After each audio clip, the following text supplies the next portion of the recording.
Hey, let me ask you a question. Where are you guys from? San Diego. And what'd you do? You drove here? Why'd you drive here? We wanted to see this.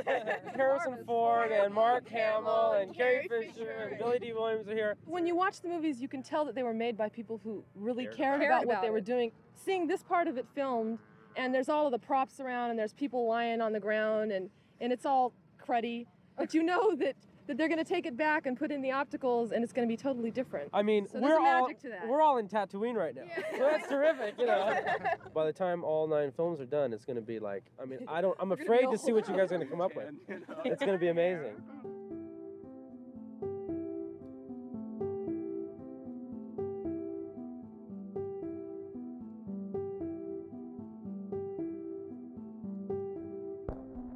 I've always called it a space fantasy, designed to be a modern fairy tale.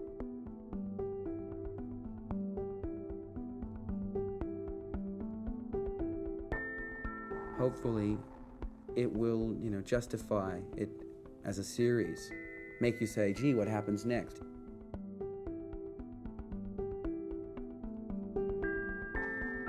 I think the real satisfaction will come out of completing what we started out to do. And I don't think there's been anything quite like this, a beginning, a middle, and an end.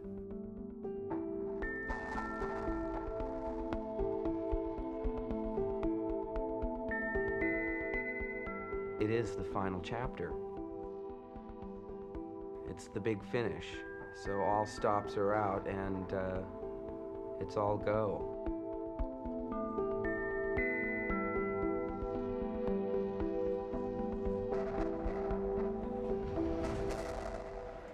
Friends, that time again. To Mr. J.J. Abrams, I'd say a happy day 1 on Star Wars Episode 9. Hip hip? Hey! Hip hip? Hey! Hip hip? Hey! Thank you all, okay. Back to work. Cheers. Today is day 1 of Episode 9, and we're starting on the Falcon, which is incredibly surreal to be back. I never in a million years, never thought I'd be back on the set. I'm so excited. It's not remotely what I'm sure it was like for the legacy actors to come back at all, but it is a strange thing to return to a place that you have fond memories and feel like you got to do something very special and sort of dodged a crazy bullet and was like, oh, I did it, and now to be back here feels really weird. We came into that first movie with a lot of trepidation. All of us, knew that we had this huge weight on our shoulders. And now to have everybody coming back and working together, it's kind of like the family coming back together. I can't believe it. And that's made it really nice. We all know each other, the crew are used to each other. Oh my God. And now to finish it off with JJ is a blessing, And so I just get to enjoy my job. It's not just the end of 3 movies, it's the end of 9 movies. There's a lot to consider, but I couldn't be more grateful and I couldn't be more comforted by the company I'm in.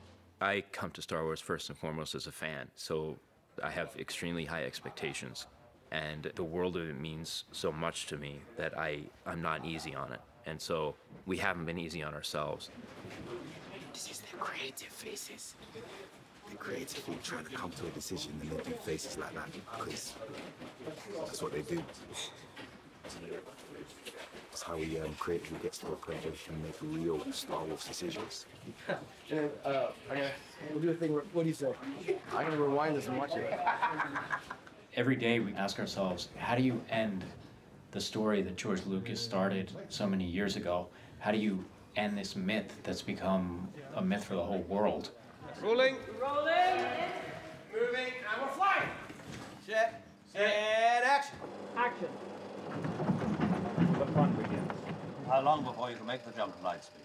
Take a few minutes for the Navi computer to calculate the coordinates. A few minutes? Are you kidding? At the rate they're gaining? No, what is it? You have to shoot this. Traveling through hyperspace is like ain't like dusting crops, kid. Without precise calculations, we fly too close to a store. They're bounce into a supermarket and then yeah. Be a hell of a mess. What's that? Watch.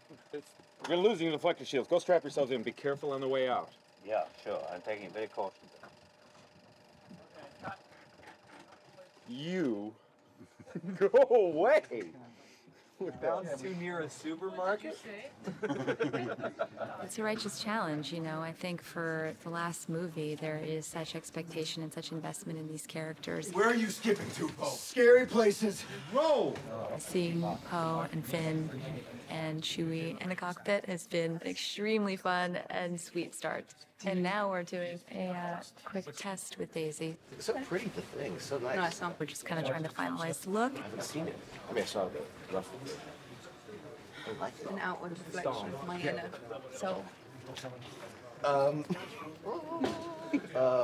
on? How are you? Having proper long sleep last night. It's been like quite a long build-up of freaking out. Yeah, it's nerve-wracking. I don't really know how to describe it, but I feel more the expectation of what people want for the last chapter. I do remember what my first week was like, because we were in Abu Dhabi. You're on Fatima, and then you look at the ship. It's sort of the same levels of nerves, actually. There we go, that's better. So I remember it vividly. And the whole week was like, ugh! And it was both amazing and terrifying. I was doing my walk along the desert, taking off my stormtrooper gear. There you go. It was very hot, and everything looked very big to me. Like, I was like, why is this camera so big? Like, why? Like, everything is just huge. But it was fun. I was getting used to a whole new world. When Oscar came into audition, obviously I had the role before, and Oscar hadn't done it. It was more of a technicality. I wouldn't call it an audition. More of a read. Yeah, it was more of a... But he read the scene, and I was kind of like looking at JJ like, what you doing, man? It's him. Come on, that's wasting time, man. And it's nice to be able to actualize that chemistry that we had on that first read. Thanks for a great first day. Thank you very much. We made it one day. Day one.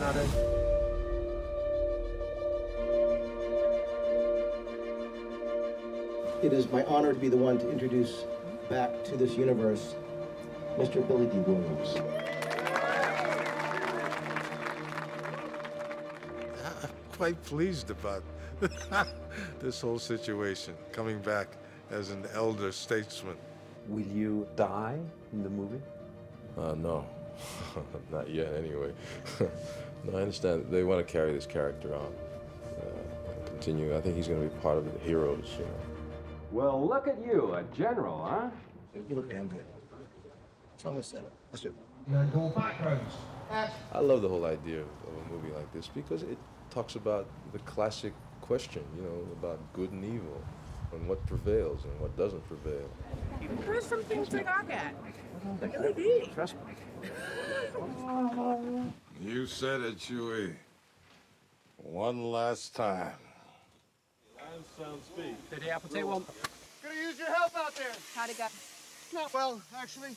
It is the first movie that, you know, ostensibly this new generation had to carry on their own. As the End of 8 left the Resistance, you know, in kind of pieces, they've set up camp quickly with what they've been able to resource and access. It's weird coming back and kind of feeling this, like, earned confidence of having done it before, but also knowing that there's still going to be times when you're figuring things out and it's different and new and scary, but you can get through it with the people that you're working with.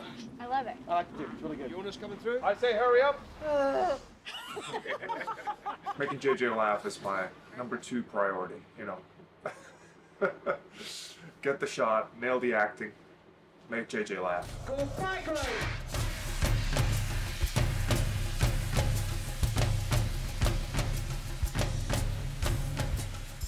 Challenge for the designers and for JJ was to create an environment that looks temporary and sort of ad hoc, but also has a bit of the soul of Star Wars in it. Looking amazing, guys. When I'm in it, I go, gone, yeah, gone. Look straight, yeah. That's it. That's amazing. Really? Yeah, bloody hell, how much you lifting in the gym, bro? Yeah. Your whole situation in here, boy. Yeah, man. Put a microwave in, little TV on the side. That's what I'm going for. Home sweet home. As we decided that we would link this place with Leia's past, it all started to come together. Kevin has the idea we could put the blockade runner in the middle of the cave, and that's why they're hiding out. That way, every time you turn around, you're going to see the blockade runner. The blockade runner is the first ship that you ever see in Star Wars, the ship that is running from the Imperial Star Destroyer. It's the first time we ever see Princess Leia, and so it was trying to link this last film all the way back with the very first film by saying, this is how we've introduced her and this is how we finish her journey within Star Wars. Hey guys, walk away, quick, go. When we were doing 7, she knew that that movie was very much Han's story, and then 8 was very much Luke's. You know, the thing she had said was that 9 should be Leia's, and that's really something that we've tried to do. We lost Carrie before the movie began, so that was our first discussion, really. It's how on earth do you tell Episode 9 without Leia? We couldn't let Leia not be in this story. Action. Ray? Leia is extremely important as a part of the conclusion of this saga, so we had to figure that out. May the Force be with you. That's beautiful. One more time. That was great. I will probably always be identified as this person. Vivian Leigh was always Scarlett O'Hara, except to Olivier. I don't know. I will probably be Princess Leia till I'm 85 years old. Are you happy now? I give George huge credit for creating Princess Leia. Certainly one of the feistiest female heroines ever in cinema. You know, in the fairy tales, a princess is to be rescued, and she was far from being a damsel in distress. Aren't you a little short for a stormtrooper? Huh? She found both Han and I incompetent. You call this a rescue? Give me those guns. It still makes me laugh. What the hell are you doing? Somebody has to save our skins. She's just authoritative and just plows ahead. It doesn't matter. Let's go through this shower of asteroids. Who cares? And my hair won't get messed up. So she's different from. I like her. I like her independence, and I do wish that I had a little bit more. Come on, let's just walk through the traffic. It doesn't bother me. It's not a, you know, I won't get hurt. There's a sequel. So on that level, I envy her. I admit it. I don't know, the luck, the serendipity of the fact that we had this footage that we didn't use in Episode 7, and, you know, really meant a lot that it had been JJ there directing her. And he was confident, in partnership with his editors and visual effects supervisor, that we could use that footage and it would be 100% Carrie Fisher. Week 1, we were pulling dailies for them to start writing a script based on lines of performance that hadn't been used. And then Chris phoned me to say, we have this one line, how many takes do we have? What is she doing? How does she look? How does she say the line? What I felt like with JJ was he loved these films in the same way a lot of people do. They're part of your childhood. And so there's a tremendous responsibility to this thing that he treasured, but he seemed completely up for that. They had so much fun on Force Awakens, and we all got along so well. It was actually my first movie I ever did. This is my daughter, the unlegacy, the legacy of the legacy. I treat it incredibly personally, and I think we all will very carefully, to make sure that those scenes are both serving a story purpose and entertainment purpose, but also honoring her and the character, which is, you know, a real point of this movie. Carrie was such a wonderful, special person, and I loved her dearly. And so there was the personal aspect for all of us that knew her, but also technically how to do it and do it in a respectful, seamless, clever way. Instead of trying to integrate Carrie into a scene, we actually had Carrie, and then we just built the entire scene around her. We were initially creating storyboards to be able to fill in what the scene would be that wasn't the actual Carrie footage that we pulled from Episode 7. This mission is everything. We cannot fail. Roger, Marianne, and I then cut the scenes together to demonstrate to JJ what it could be. Do me a personal favor and be optimistic. He could then visualize conceptually, oh, well, we definitely need these shots, we don't need those shots. We're able to sort of recreate kind of everything as faithfully as it was on the day, building our movie around her. And so that involves figuring out the staging of the other characters as well. It's literally like a gift from her, or her forcing us to make her the star of the movie. But probably both. This is the first scene that we're doing with Leia, and of course, we don't have the most important person with us. I would say we should have a moment of silence, but that's the last thing that Carrie would stand for. So instead, I would say let's have every moment be one of celebration for a woman we loved, a character we loved and admired. Thanks a lot. The reality of having to do a scene with someone who isn't actually there. Yes, Master. Was very difficult. I sort of had to walk off and have a moment. Being back has been incredible, painful, surreal.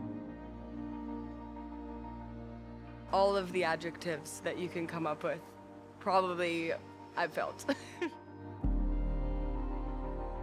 It was a hard day, but it was a good day. We've had tears and we've had, laughter and memories. Yeah. And the fact that there were so many people around talking so fondly of her and, sharing our memories of her, and with Billy to be able to listen to, how people think of her mum, it's amazing. Yeah. There's no one in the entire cast and crew that was more supportive than Billy. And so to know that we were doing this with sort of her at our side, that's something I'll just always be grateful to her for. I'm so happy. And she would be happy that it's her movie too.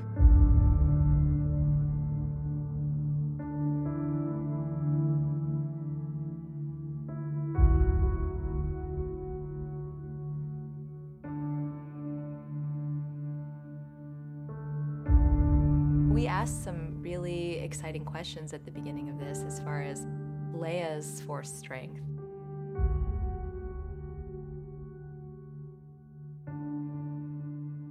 Did she train as a Jedi?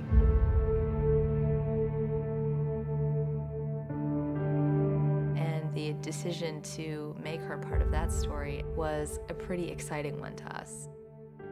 You see this saber fight between Luke and Leia. We're trying to use two performances of Mark Hamill and Carrie at the appropriate age. And in fact, Leia is being played by Billy, her own daughter, which is amazing.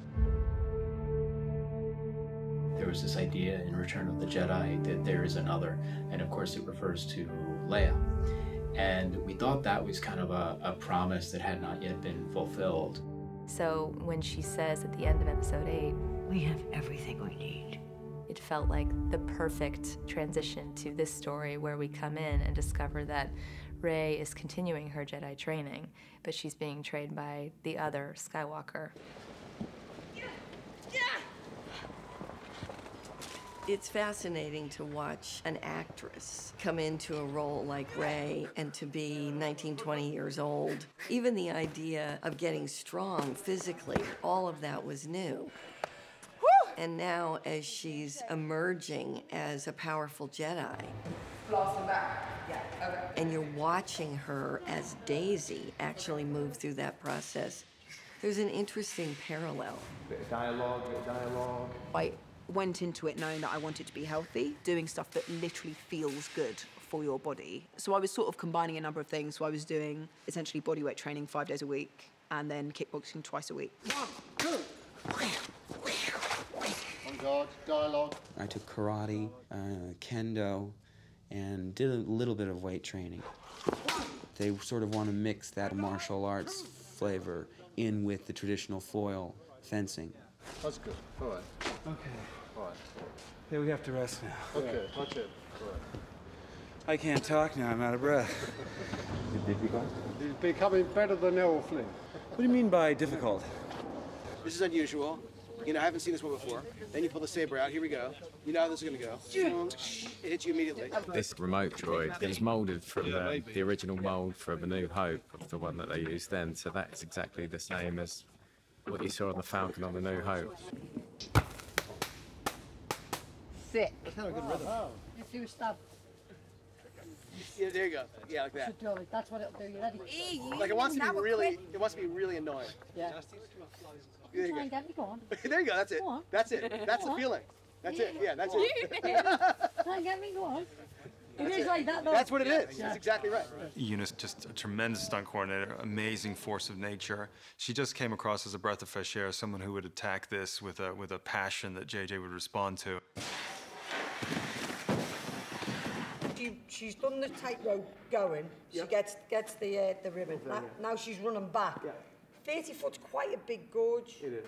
Do you like the idea that there's like a half fallen tree and she sprints up the fallen tree, so it just pitches it off over the gorge a bit and she gets the height come down on? Believe it more. You would believe it more? Yeah, cool. All right, nice. Hey, go on! Yes, home run! Boom! Have it!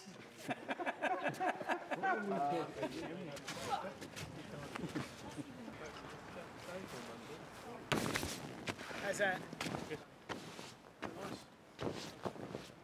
Does make soft next time? Just walk into the end. Here we go. And then remember that strong takeoff changes the whole body language, that strong takeoff. Okay. And when you cycle through, forget about the wires then, just bring your arms through. Yeah. Okay? It's funny because I had heard various things about Eunice before I met her. People call her intense. With intention, Tommy. I'm tense. Oh, I'm tense. Oh. I'm not tense at all. I'm having a lovely time. This is great. She's just got the most amazing energy all the time. This is all you. Forget the ways you're doing this jump for real. Yeah. Just drive. Set and roll sound. Roll cameras, please. Sound speed. 16 Lima. Here we take go. 2. Set and go. Camera. 3, 2, 1, action. Psycho! And cut. Great job, Daisy. I don't think Great job, Daisy. I think I've seen you do that. Yeah. It's like didn't hit the wire. Good.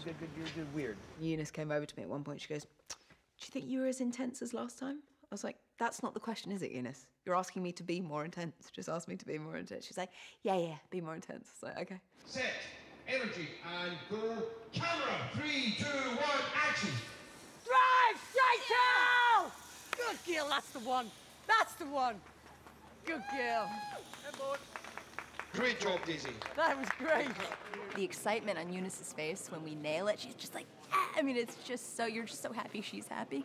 So I think it's every stunt truly- that happens, she actually projects herself into the role and she's doing it. Her entire body is moving in front of the monitor when she watches every little detail of a stunt. Eunice has a confidence that is really exciting to work with. She's ferocious in a way that you want people to be. And when you have people like that, then you trust their opinion. And it challenges you to make it better and more specific. There was no icebreaker with Adam. It's like, boom, and that's it. But I actually love it. I love it. Even in rehearsals, Adam's in character. I'll go, Adam, you need to step out more. It's closing your strength down. And he's like, no, I don't need to step out more. Kylo Ren wouldn't be like that. He wants it there, and I'd be like, yeah, but. And we'd have this like argument, but I like it. Character is her starting place. It's never from spectacle. It's always from within. He was like, so this is how it is, Eunice. I do all my own stunts, and I'm like, yeah, here we go. I always hear it. I go, Adam, there's a level you can do, and there's a level you can't. No, you're not hearing me. I do it all. The physicality of Kylo, I'm very protective over. So I wanted to do all of the things. I was like, well, okay, if it looks good, you can do it. If it doesn't look that good, I'll be putting the stunt guy in. It has to look good. So, but he did everything. Welcome, everyone. Thank you for being here, for being the evil crew. Troopers, quick as you can, thanks. You look awesome. Thank you so much, and let's have fun.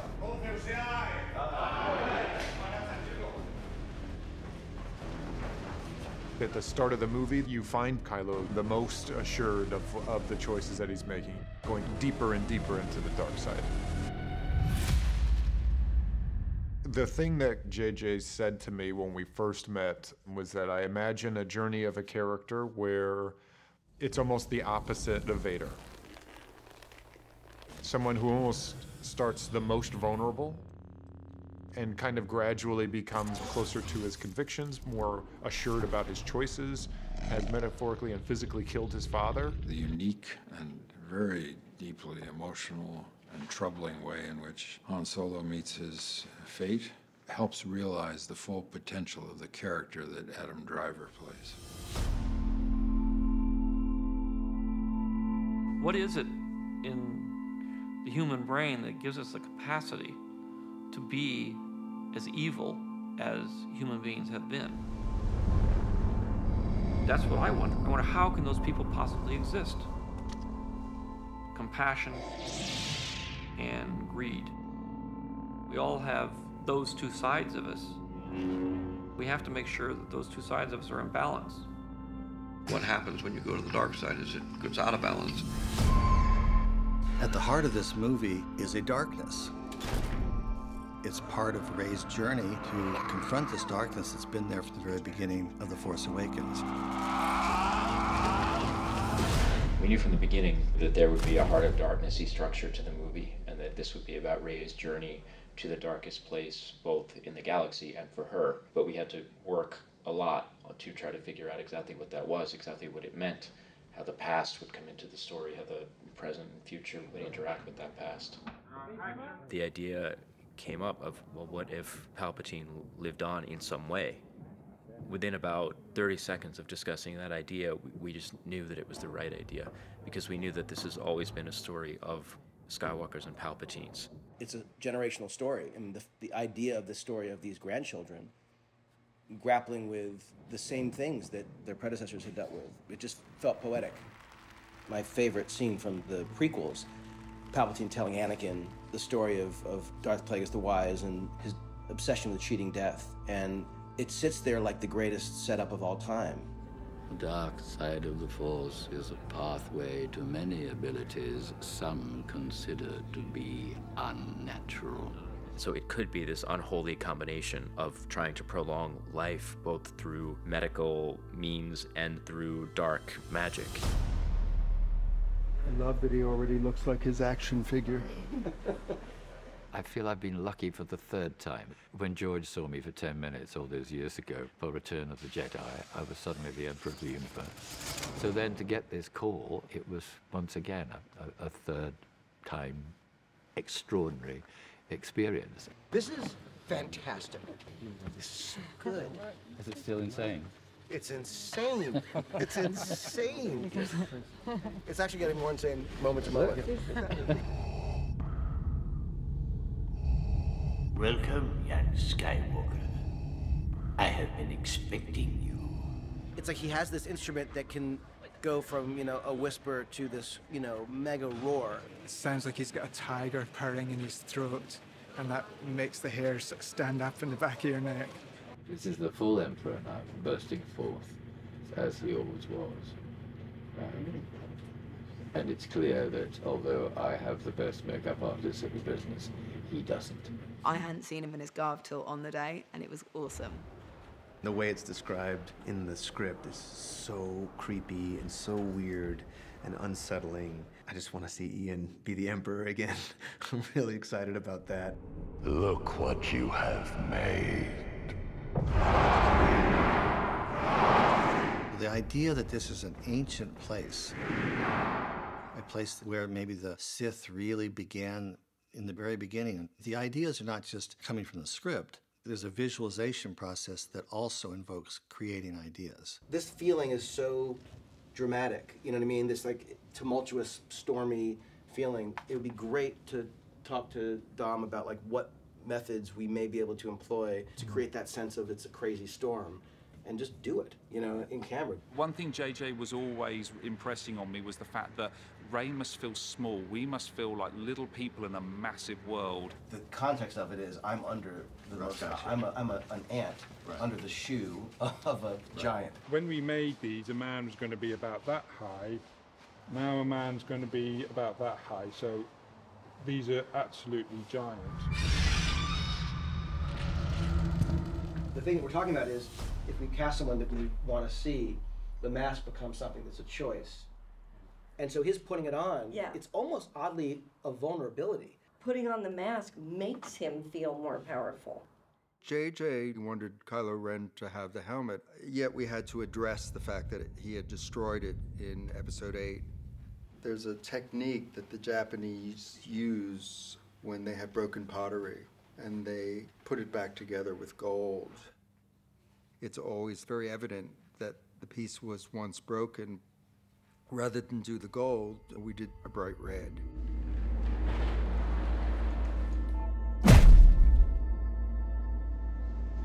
It's really nice to be killed by His Lordship. You know, if you've got to go, then that's the way to go. So you'll be sitting. One of the background players is none other than the granddaughter of Sir Alec Guinness, Sally Guinness, right here. Sally. Action. It's just very exciting to be here. Isn't it crazy? Yeah. I've gone to the dark side, apparently. Isn't it sad what's happened? Rolling. 217, take 9. 1 second. And set. And background. Act. So, we've just received news that... This is a moment when things are getting particularly bad for the bad guys, and so I wanted it to feel like things were a bit out of control, but the idea is to kind of try and find ways to keep the thing alive. It's not like an exercise in how much can you do in one shot, it's the longer you can hold on something and watching it actually happen, the more exciting it is. Cut! Great job! And then it ends with a close-up on our friend Richard E. Grant. You know, you can't do wrong with that guy. We've recovered the scavenger's ship, but she got away. For a Star Wars geek, this is a dream job come true. You feel like a kid in here, and I've seen other crew members do this as well. Even though you know it's switches and buttons, and that doesn't work, this impulse to just go up and press things is very strong. It's like being a kid in a sweet shop. I mean, there's some pretty big name actors in this, and they all feel the same way. We're all like, yes!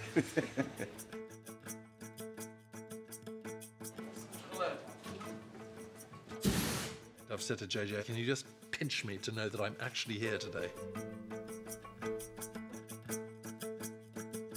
So that's my feeling about it, undisguised delight. Because Donald's such a good guy, it was extremely enjoyable to pull status on him. I have the very great pleasure of being shown the door by Richard E. Grant, which is lovely. So it wouldn't be so bad to make sure that when we do, To have a Star Wars gun to take out General Hux was an extraordinarily pleasurable thing to do. Tell him we found our spy. Beam up. The other two I enjoyed while I was making them, but there was the stress of the first time of it being the first time and then the second time of everything being different, and this time it's really nice just to kind of allow yourself to sit back and look around a little bit and remember how amazing it is to actually be in Star Wars. The more emphatic you say yes, the funnier I think it should be. I'm the spy. What? You? Yes. Hang on. Yes. You? Yes. We don't have much time. Yes, we don't have much time. Yes, yes, yes, we don't have much time. Yes, we don't have much time.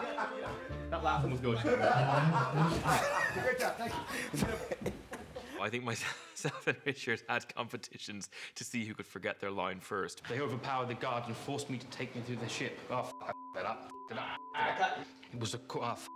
what is it? Sorry, what's his name again? It was a coordinated incurment. Allegiant Pride. Jesus, I said Pride now. This is what happened. At one point, I did have to shamelessly request of the director, could they please write this one sentence that kept jamming in my brain on a piece of card so that I could at least look at it. No, order on his peace, but we have no weapons. You would can't... prefer another target, a military target, then name the... name it, now! Well, a lot of times it has impossible dialogue to say. You can type it, like Harrison says, you can type it fine. There's no way to say it. You! The actual production is shot in England, and also Star Wars, by the nature of the exotic environments that we deal with, we sort of travel all around the globe and have things going on various continents, actually.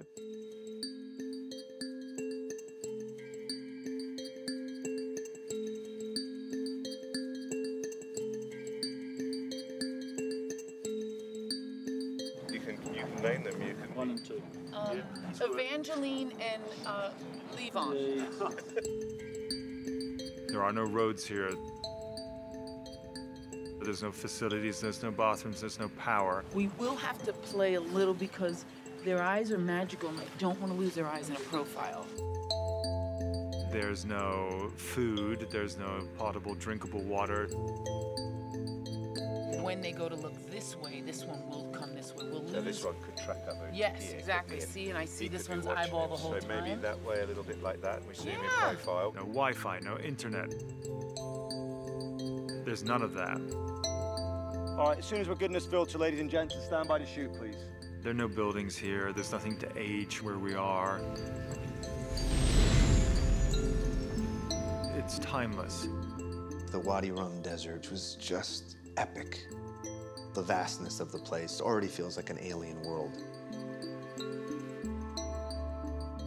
I always like going on location. It gives a much more of a real gravity to the scene. I understand it more. I feel like I'm really in the environment.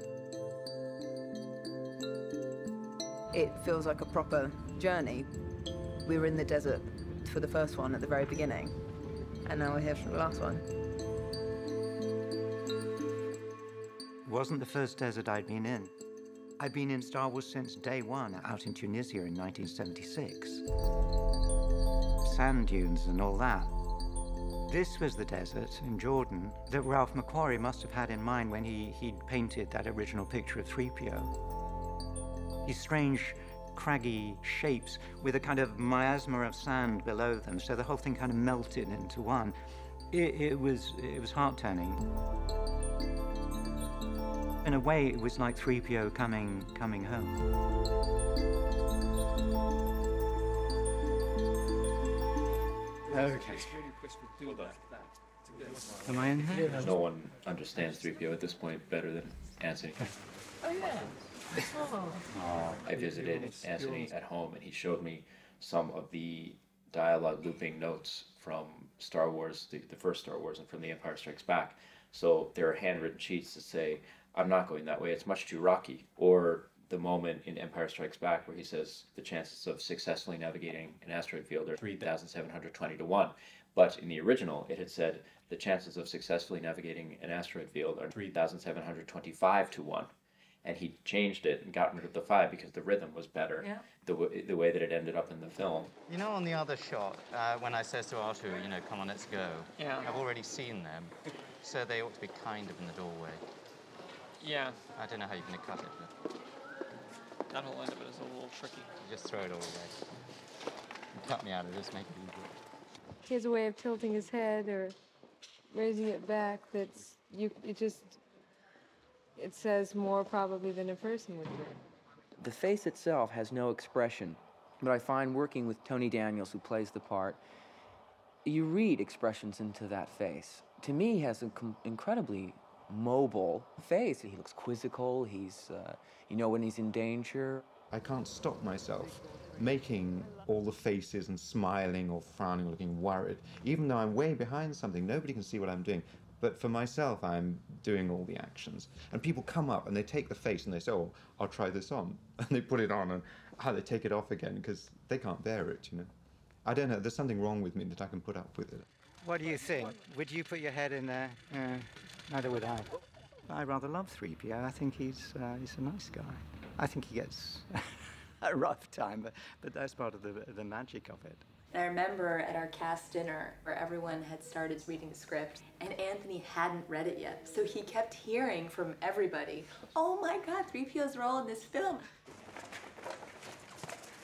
Suddenly 3PO was part of the team again. Not since really the very first film had 3PO lived such a full life. It's been gratifying to give Anthony a role that was bigger and to really let him go along on the adventure, because he has been along on the adventure since the beginning. I made it. Thank you. Thank you.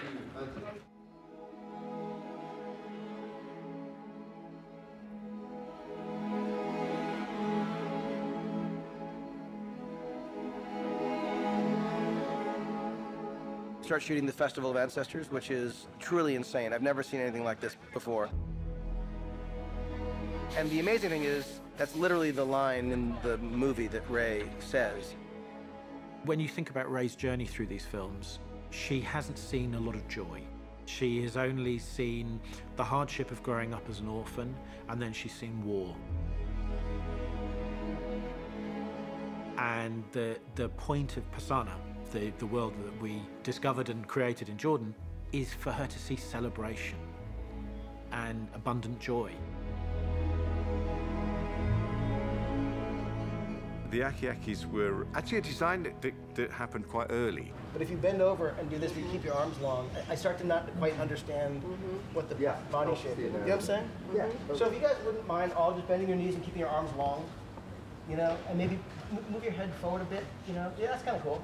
Maybe if we did have some prosthetic legs to kind of see for a couple hero ones. Yeah. And the legs weren't so just human legs with stockings, but like we changed the anatomy a bit. Yeah. That could be actually interesting. And if you just saw one or two, you'd be like, I get all of them.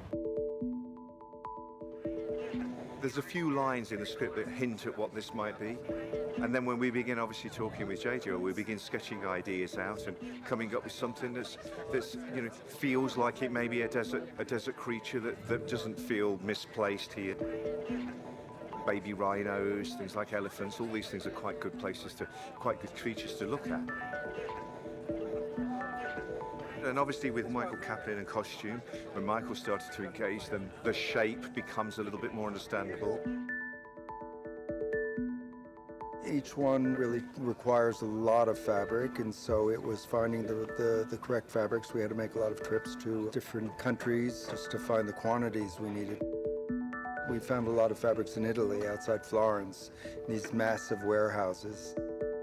The most amazing thing about them is just the sheer volume. We were given the daunting task of casting 450 creatures, Akis. We were talking about how could we achieve this. Obviously, we couldn't fly everybody in and hotel them. There wouldn't be enough hotels, there wouldn't be enough infrastructure.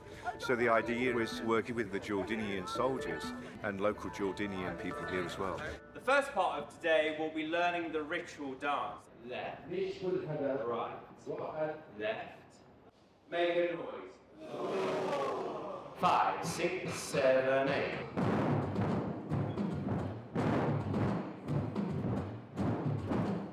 Again. They just became so involved. 5, 6, here we go. 1. And they got into it. And all of a sudden I started to see it, how it's going to be in weeks to come after the boot camp week. Again. And then obviously filming. Here we go.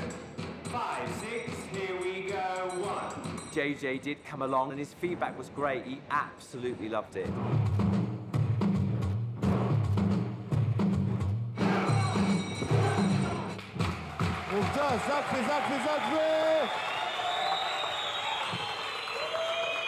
So take 10 minutes, get yourself a drink, have a breather. We'll all come back. You know, talking to the performers, I mean, for a lot of them, they've never done this type of work before. It's the first time for them, and they're excited. I felt awesome. I felt like a real alien, a real Aki-Aki. The more I'm in it, the more fun it becomes, and I'm having, like, the best time. It's really beautiful. Thank you, thank you. That's the main thing. They're excited, they're into it, and they want to do it, and that's all I could ask, so it's great. And then we're going to put it over Rob's head. And that was another army of people that were involved in that, just to get the creatures ready. Normally we're used to a one-on-one, or you have sort of 2 or 3 people to dress, and this is sort of so constant for the 2 hours that you've really got to push them through. Right, we're just plugging you in cabin. To get all those aliens on that set on time and to have them trained and be dancing. Is that all right? Yeah. That was pretty remarkable, I thought. We first came here in April, and there was nothing here. We scanned this whole area, and ILM helped put together a virtual version so that JJ could walk around with the headset back in the UK. Set Deck designed all the tents, and now it's October. We've been here 6 weeks putting this up. So now to have the tents here and everyone in it is quite special. We're excited to get filming. I'm gonna move you over this way. I can't believe what we're doing. I know. I know. We're basically bringing the most insane, massive puppet show to Jordan. The head shake is amazing. A bit more shake, Liam, on the head shake. I hope it works. That is so good. It was a little bit like putting on a big show event. It didn't feel like filmmaking, it felt like something much more carnival about the whole thing. I must say I'm very proud of all our crowd. They're being very patient. It's a very hot day today. I've never seen anything like this. I've never seen so few wayfinders. The enthusiasm and joy that they brought to it and commitment is extraordinary. I've got to kind of keep my cool and stay professional about it. But working with JJ has been amazing.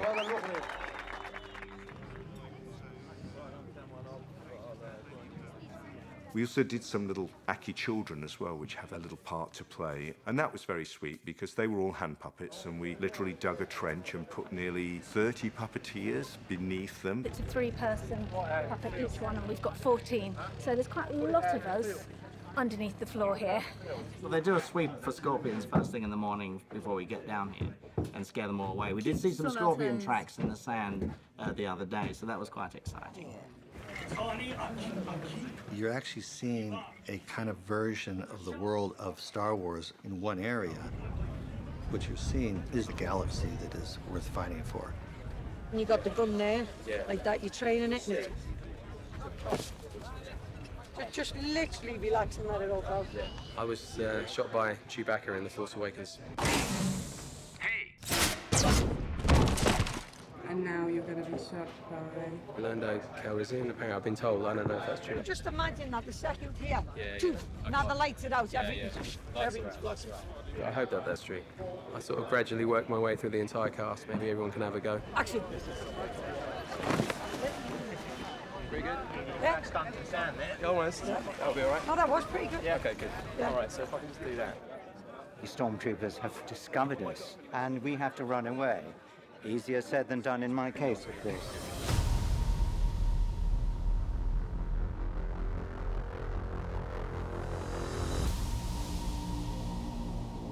We've got a ton to do. We had a 20-day schedule.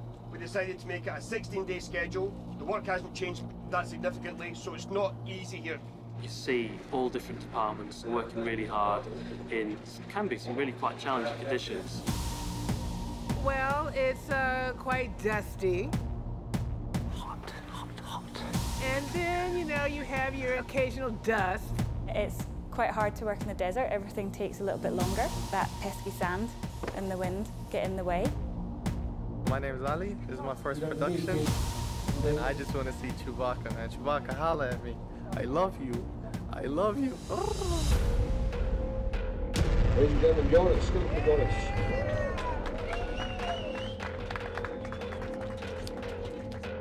Chewbacca's my hero. This is amazing.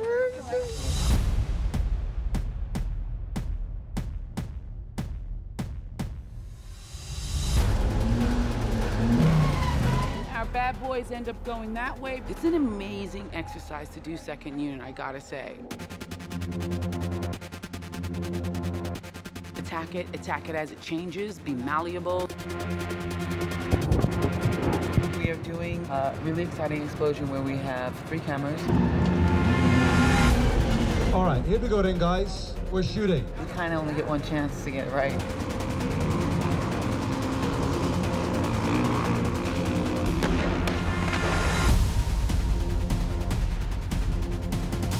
I don't think there's one person here that would want to be anywhere else right now.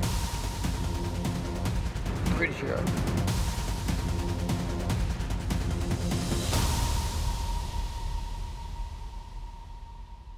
And 3, 2, 1, bang! We are here to safely drown the heroes in sinking sand without scaring them or injuring anybody. We've dug out this huge hole, got a crane in, lowered in all these containers. And thanks to the local army, because they provided the digger and the labour to do that.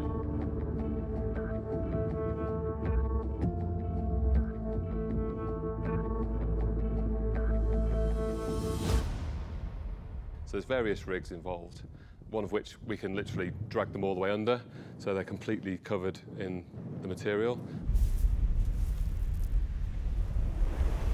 Or there's a couple of rigs where Daisy Ridley in particular, she can crawl through the beans to get to Chewbacca. She stands here and she sinks down through the sand as she's moving forwards. So we're using a combination of materials, like this is one of them. We're using black beans in order to simulate black sand, because they're much easier to push through.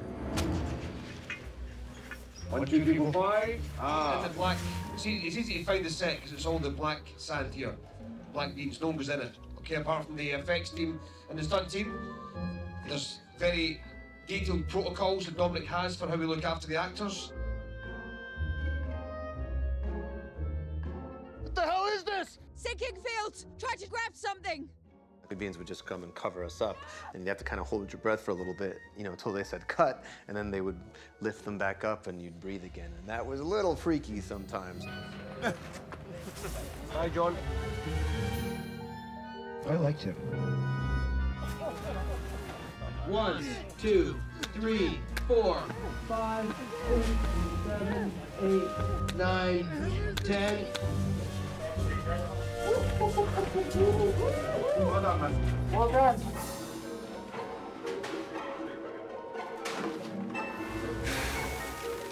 I get a bit claustrophobic.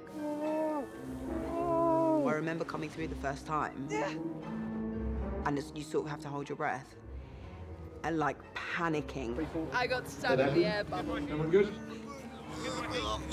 Great work. I think people were sort of joking about it, but it was yeah, awful. Ray, look, I never told you. No. And cut. Beautiful job. And it looks amazing, but it was awful.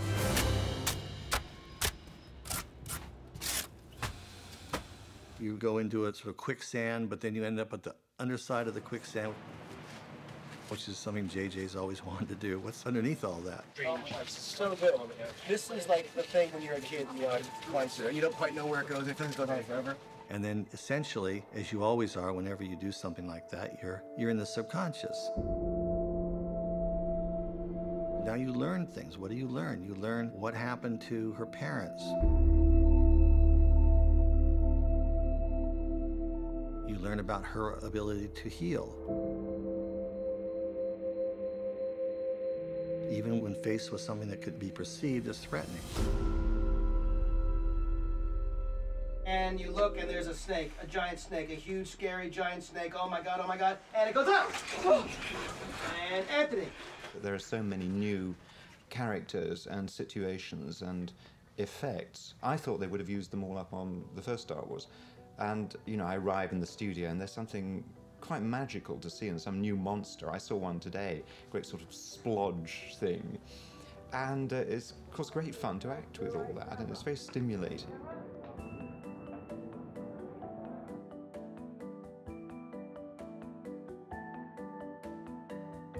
I couldn't believe what the creature department had come up with. The most wonderful piece of engineering and puppetry, because various members of the team were coiled inside the quads and sort of rolling it and slithering it. And at the back, somebody's got this main arm, you know, woof, and the face is coming out, you know. Swing left and right.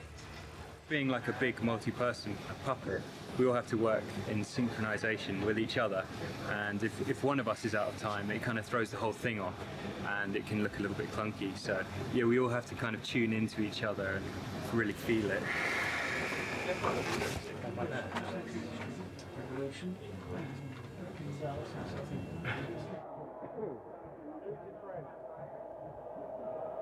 This is my favorite part. We wanted to have something for the actors to react to, so they had a pretty impressive stand-in version of that creature. That creates a much more immediate performance for JJ to watch and look at. And can the snake in that position come back anymore? There's some shots where, you know, you could still use the puppet, but for the most part, we basically replace it with a CG version of it. Really low down.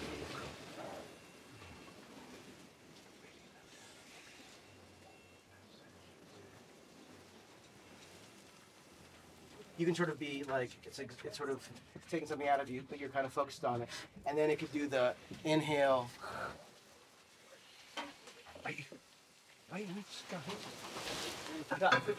Christ, take any longer, I would have gone and got a popcorn. I'll tell you what, weirdly, I felt such a connection with the snake. I'm not joking. Are you kidding? No. Because I totally did at the end when you were healing it. Yeah. That's amazing. That's what acting's all about. You can't sort of go home and rehearse your reaction to a 9-foot ice monster's breaking through a wall. You know, you just have to go on the day and see what happens.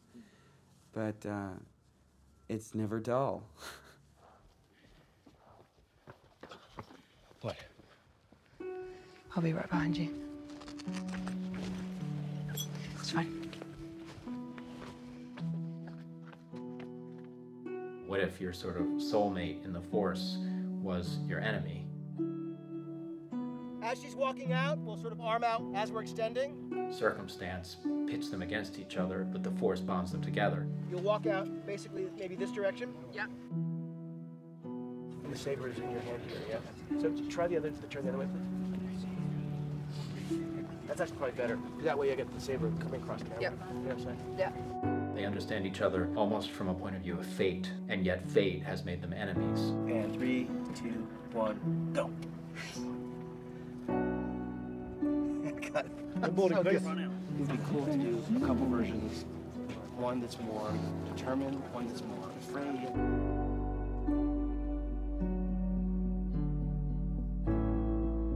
Should explode that much that I say, bang! You know what I mean? Like, just for that and then just go to. Okay. And then I can make do like a quick, like step out, yeah. Shooting.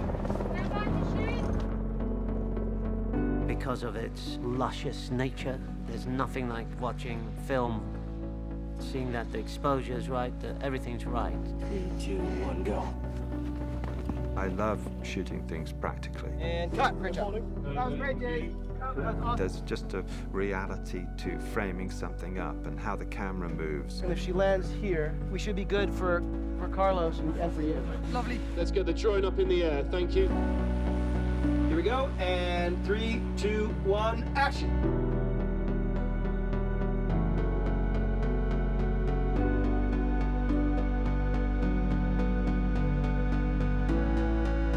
That's incredible. Yeah.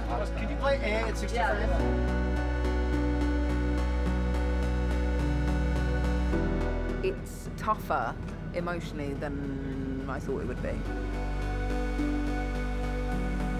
The stuff with Adam always has been so emotional, trying to find that balance of feeling the light side but also feeling the draw to the dark side.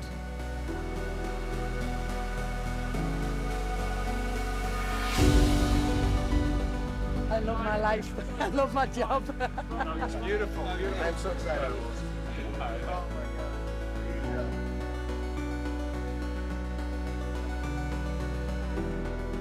He learns that over the course of the movie that they're two halves of the same thing. I think it just, if anything, reaffirms what he knows intuitively and has known for a while, but hasn't been able to articulate until he can.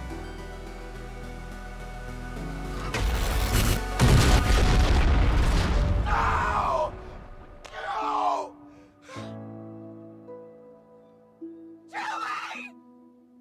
We did versions when I'm just looking at it and versions when I looked at my hand, and doing it felt horrific. And that's really, I think, obviously when you start to see that all is not well.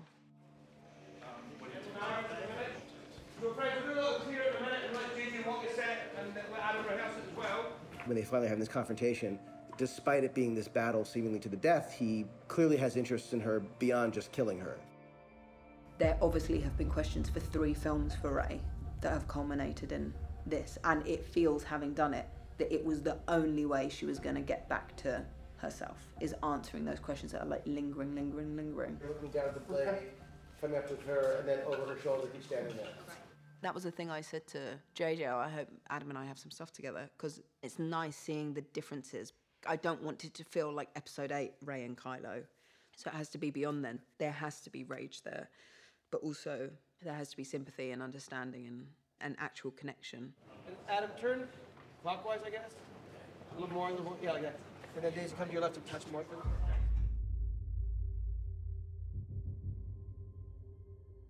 So the Force Connection, which becomes the fight in his quarters, took like 2 or 3 days, and it was pretty tough. I think that was the first fight we did. And so in my mind, I thought, oh, we'll just have pickups in Kijimi. That'd be great. We'll go to Kijimi. And then we were shooting outside. It was absolutely freezing. And there were really technical things we had to do. And some of the moves were really difficult. And I thought, oh, I won't have to do these. And then obviously I had to do them. Yo! Yo! Yo! Yo! Sorry. Sorry. Baker 124 Charlie, take 3.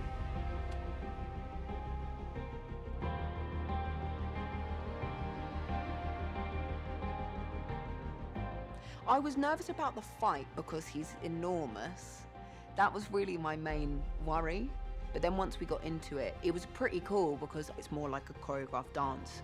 And it felt like it really paid off because I think we both really knew what we were doing and how we were feeling, and it was great.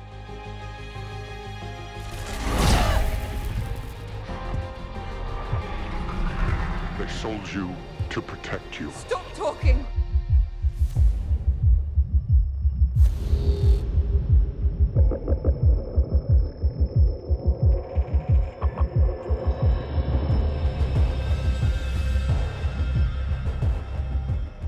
The set of Kijimi was one of the wildest I'd ever seen. It's epically big. It has got street after street.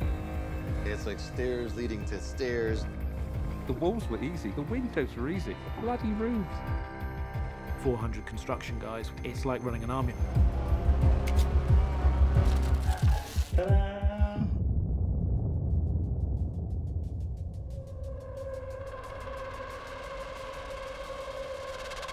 Where is this in the script? Well, this is the Kijimi, the snowy planet. We wanted to reference Kurosawa's Hidden Fortress. The original 2 guys in Hidden Fortress were basically the initial versions of 3PO and R2, 2 people in a bigger adventure. I went to high school in Japan, and when I walked in, these looked very familiar, those roofs. You know, the walls, the sloped angles, and the giant flagstones. It's very much based upon our tribute to Kurosawa. The idea for Kijimi, what it looked like, what it felt like, it was really just, here's a corner of the galaxy that we should take a peek at to see what these villages are like when the First Order's occupied them. You guys are like, let's get out of here? And you start to walk off? Because it's the first slam, I think, and then pushing. The whole thing would be a little riskier. Quite cold up here, isn't it? Amazingly, Star Wars has these big, beautiful sets. You're not imagining that much of it because you're actually in them. I just feel like I am in the galaxy right now. I'm gonna win. Ready, and back out, civilians, troopers. 3, 2, 1, go.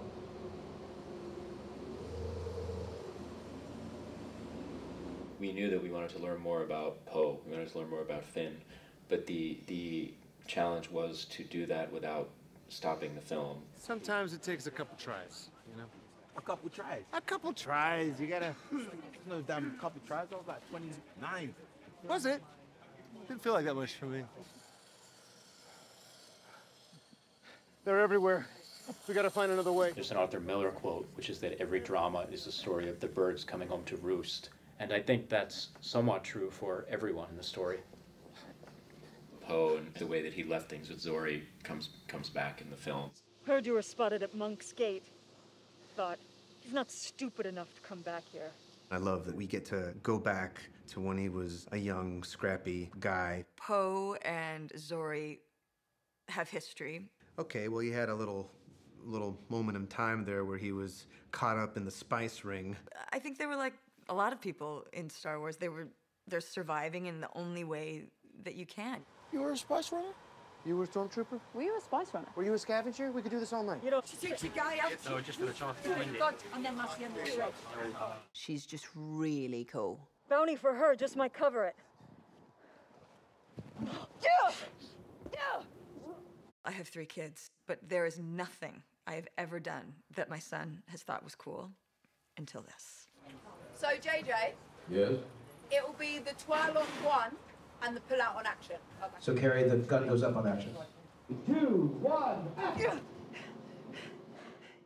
JJ told me he wanted it to be always this kind of alluring, wondering who she was. Like seeing people and them not seeing you is very unnerving.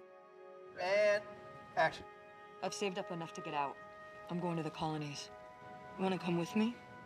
When the visor comes up and you see those eyes, that ended up being one of my favorite scenes to shoot because it's a real moment of connection. And you often don't see Poe vulnerable. It's that way that sometimes these people from your past that knew you in a different light, they say that thing that reminds you of who you are. Spectacular, Carrie Russell.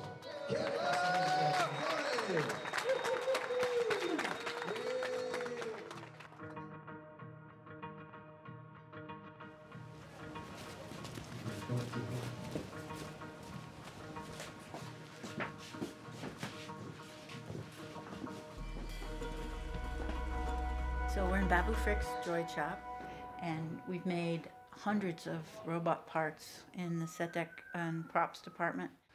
And if you look up, you'll see various heads, some of which have been seen before, some that are brand new. Forever banging your head. Possibly, if anyone who knows the Ralph McQuarrie concepts, and that stuff based on his. The intricacy is closely interconnected to a complete mess. So we've got one or the other, I'm not sure which. Our team is luckily very well versed in Star Wars. Greebles. Greebles was the word apparently invented on the first Star Wars film. And there are numerous pieces of greebly, which is an English term for dressing on the barge, aircraft pieces that are made to look into a kind of a space configuration. It's to make something look more technologically advanced than it actually is. And it can be as simple as just adding a couple of little buttons and a little shiny thing. It can be a verb or a noun. We will greeble that. Find some greebles. We're out of greebles. This has taken, I think it's about 2 to 3 months to get this quantity of stuff, and that's a team working every day, churning stuff out. We've also made a very special gallery of items to commemorate the participation of John Williams. No way. Here, let's do it. John Williams was having lunch with Kathy Kennedy, and the idea of his being in the movie came up. Kathy told me, and we were both like, well, we have to do this. And I said, oh, no, I don't want, that's too silly. I wouldn't possibly do that. And then I mentioned to my wife, Samantha, and she said, oh, you have to, that's more important than doing the score of the film. You've got to be in it. 3PO looks at you, and you just don't like him at all, and you can even kind of shake your head a bit and go back to your thing. And you just, that's the moment. And the camera will push in. I can do it. And it'll be fantastic. I can do it. Do you mind if I make a little small embarrassing speech? Do you mind? Okay. Really? Okay. For anyone who doesn't know, and I think everyone kind of does, and is probably giddy in their own way, but just to say it so we're all well aware, we are in the presence of a supernatural genius, someone who does the impossible, someone who is now an actor. Ladies and gentlemen, the one, the only maestro, Mr. John Williams.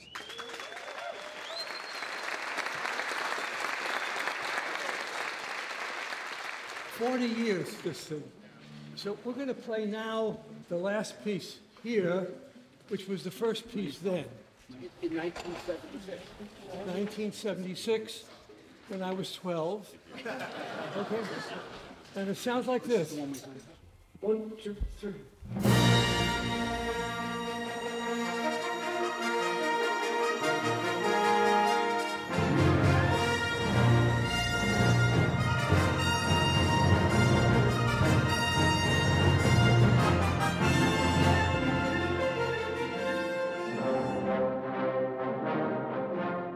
When we recorded the music of the first film, none of us had any idea that we'd ever hear the music again. I feel very privileged to have been able to do all of them to this point.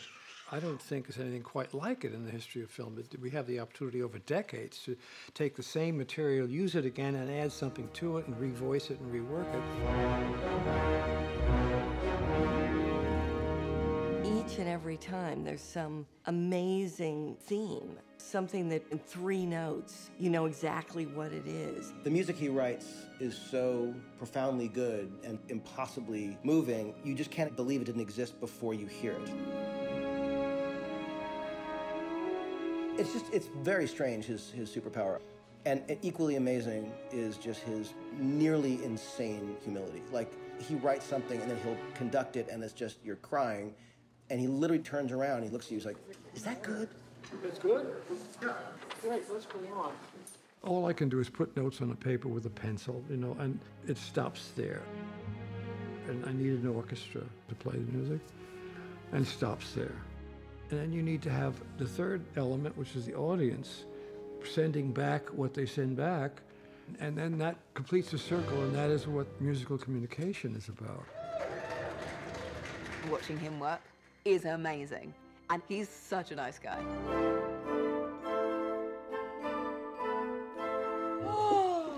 Race theme for Daisy. That's for you. Okay, that's all right. Huge. You see here? I think I'm gonna Don't cry. get any fingerprints on it. Oh, come on. That's her first page. He's had 51 Oscar nominations, and we thought it would be fun to do something as a kind of celebration of what he's done and who he is. You are surrounded by all this apparent junk. Yeah. Every single item has been very purposely chosen to represent one of the 51 Academy Award nominated films that he scored. So not only, there's Hook over there behind you. Oh my God. This is Jaws. There's E.T., Saving Private Ryan. Tom Sawyer was a little interesting to figure out. We figured corncob pipe. That's from the book Thief. We've put letters from the Star Wars alphabet, or Baresh, as J, T, W, which is John Williams' initials. Oh, there's the whip from Indiana Jones. That's the iron from Home Alone. I mean, literally, isn't it crazy? Isn't it incredible? Each piece. This is ridiculous. It's great. To have him in a movie and just see the man that we've been listening to all our lives, who's been moving us so profoundly. It was a blast to get to work with him in that way, and he was so lovely and seemed to have a really good time. Great energy, here we go. Set, 3, 2, 1, action. God, that was fantastic. Bobby Frick, can you help us with this? Now, this is the one that does the operation on 3PO's circuitry, right? Boba Frick is a rod puppet, which goes back to ancient way of puppetry. So it's you have your puppet and you just stick rods on the limbs, and puppeteers will move it, breathe life into it.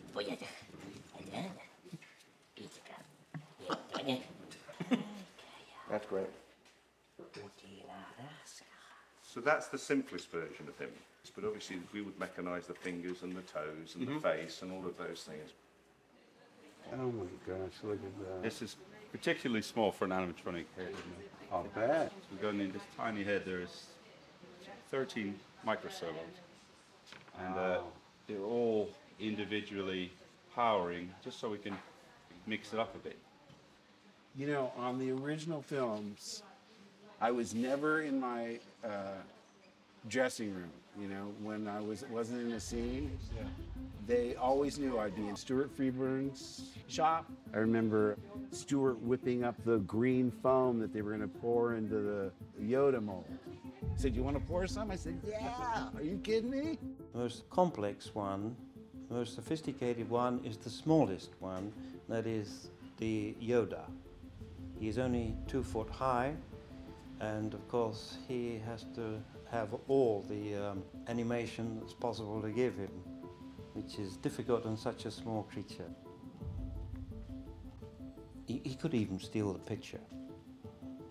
That would be great if he does. It's just such a small space to work on. So it's just getting as many expressions in this little head as possible. Partly because it'll be great to have on set, and partly because I want to prove it to myself that I can put a lot in a tiny head. The more impossible it is, then in the end you succeed in doing it. that's when, of course, it's that much more satisfying. So keep in mind, this is the first time we're seeing him, so he's got to be like hero. And maybe some quicker blinks. You know what I mean? Maybe just so he's like a little bit more like alert. You know what I mean? That helps. Yeah, that's great. Is that unusual for an actress to be doing that, or does she have puppeteering experience? Well, it's not common, no. I met the creature team, were amazing, and they handed me this machine and said I've got to learn how to work the mouth very quickly, and I didn't know that was going to happen, so that was a bit frightening. It's a mouth right over there, can you see? So if I do this, This is actually the first time we've done this, where we've had the talent performing the mouth at the same time as delivering the dialogue, which is good fun. It's really good fun. And she picks it up really quickly. Thank you, Matt. Thank you. A lot of the time we would have another puppeteer do the voice on set and then they would dub it in ADR afterwards. But it's great because the character is so strong and what Shirley has done with the character is great, so it's really good to have that ability for the other actors to bounce off what she's doing. And action. Terrific, keep doing that. Good, the looking up is great. Okay, great. I work on anybody who needs an accent, but I also make up new alien languages. I was doing these things and Jill was hearing it and she was describing it as if like things are shutting, like things are clasping, like all that kind of thing. We it was played like around. a beginning of this sound to babble, find babble. Yeah. It's pretty great. It's the blank, the bye-bye. It's discovering it as you're and feeling it in your body. But then I believe it that way, and I offered it up, and then JJ picks the bits he believes. That's one of my favorite little plot twists. 3PO losing his memory. Rich with comic potential because, he's sort of written to get on people's nerves. But he always has really funny lines. I've forgotten how much I abhor space travel. I always picture 3PO be much happier, at the opera serving hors d'oeuvres instead of rattling through space. 3PO is, I think, very like an English butler. He's that particularly British sort of person, very archaic and rather out of his time. And action! And consequently, he finds all the things that happen in Star Wars, the battles, the explosions, all the nasty characters like Darth Vader. He finds that very worrying. Tony! 3PO is in some ways the observer of all things and the memory of the saga. So when we were playing with different plots for 3PO, it felt like it was in his DNA that one of the plots was he should lose his memory because he's always the one who's observing and commenting on everything. And if 3PO loses his memory, it's as though the crawl would disappear because 3PO is the keeper of the story. You're gonna have the back of your head off now in this, and the wires will be coming from that. If we make him translate it, he won't remember anything. Wait, remember, go blank. Blank.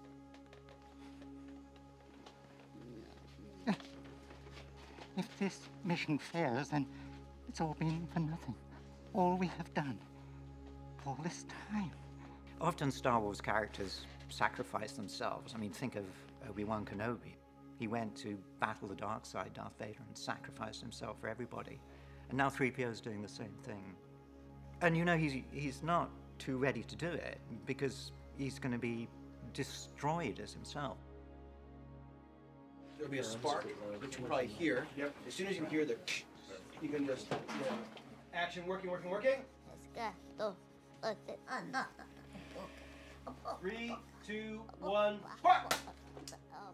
The fact that 3PO is willing to sacrifice himself is because he belongs to the team. He loves the team, the humans.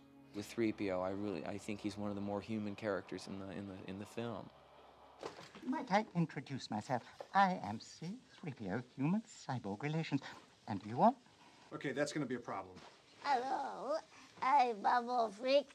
And then, even from right here, you're gonna be like, that's gonna be a problem. Yeah, there you go. Classic. You got classic Poe. And then we might actually go from Zori's line to the close-up of Babu saying, against the Chipotle. And action. Go.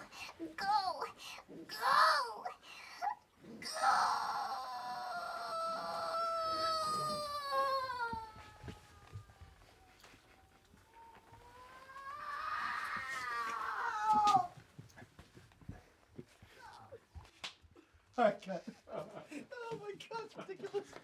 Can you imagine if we did that? The scene ended literally with a 20-second. Oh my God, it's hysterical. All right, we're good. Thank you.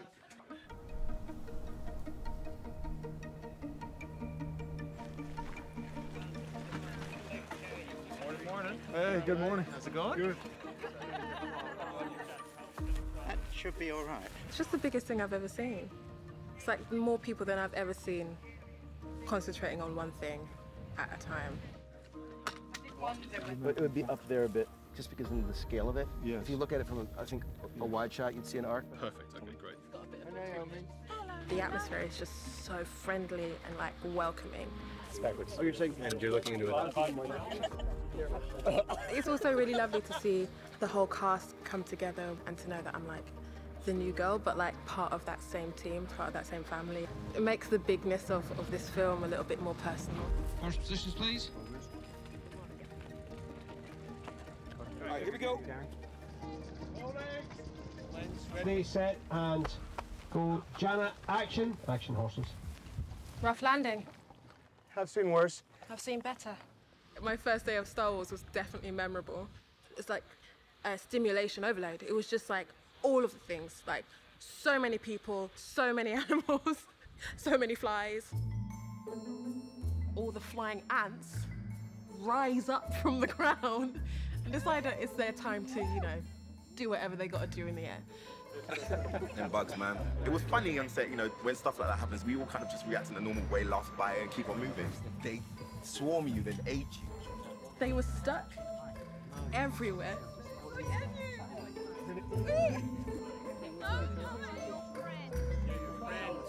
Buggy Planet. Sorry, how about that? They got caught in my fro. It was a lot. That's filmmaking. Like, you can't control those things, and like, but you still get the job done. Unfortunately, our stormy planet isn't quite so stormy at the moment, so sadly, we're waiting out the sun.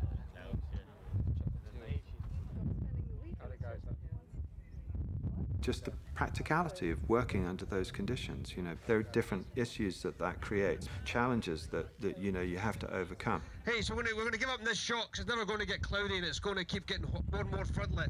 So we'll bail on this shot, we'll do it another time. We should move the shooting crew down below to the low level. Here we go, clear frame, and we are rolling. Crane, action.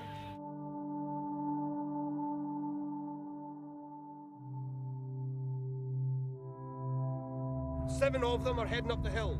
And they see out into the stormy madness beyond, and they see the wreck out that way.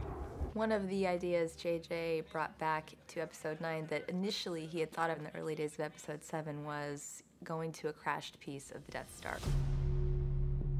I was just fascinated with the question of what is it to live in the aftermath of everything that we saw in the original trilogy. So the idea of pieces of things that we had seen that had been blown apart. There was just something that was, I don't know, haunting about it and kind of beautiful. It was one of those things that felt like an idea that you have suddenly finds its purpose. For a long time, we knew that there was going to be a moment in the story when we were going to see the Death Star. First thing we kind of wanted to do is go up into the archives and take a look at the original model for this star. Look at this weird core thing. And we can get some of that into our approach to Ray. So we went up, took a bunch of photos. We wanted to really understand the curvature that houses the dish, and then the texture itself. The texture of the Death Star is just as identifiable. You can see these kind of banding, which when you get really close, you understand, oh my God, one of those bands is actually the trench that Luke flies down.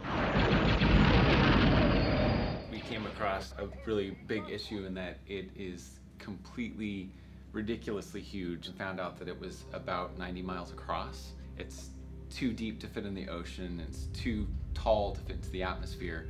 So we found out that we could just barely fit the dish way out on the horizon. That we're pretty happy with. And JJ looked at it and he kind of said, it's a little too convenient that we just happened to come across the dish. So we kind of reset. Maybe you would have just a piece of the shell with a little bit of the dish left in there to hopefully recognize it as what it is. From the sky, BB-8. It's a bad place. From an old war. And then she'll pull out the blade and watch it widen out. Even while we were dealing with these big epic things in this movie, we found that the smallest details could sink you, like the way that the blade interacts with the next stage of the journey. Trying to get that right became a real challenge.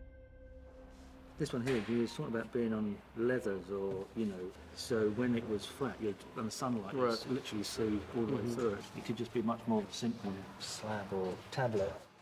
To be honest, the scrolls, it feels like a physical object. Right. I don't know. Ah, this thing. You know, this particular item, it's just been something we've been not struggling with. I think it's just struggling with the whole idea of where it leads, just because it's such a story point. If the right idea showed up, it would actually help the story. So it's helpful to look at these, but I don't know if any of these are the right idea. It would have been, we're saying it was made after the event Second Death Star. Jedi, Yeah. which is Second Death Star, to pass on the information about where the Wayfinder was to other Sith. Like, would it have to have been hardier?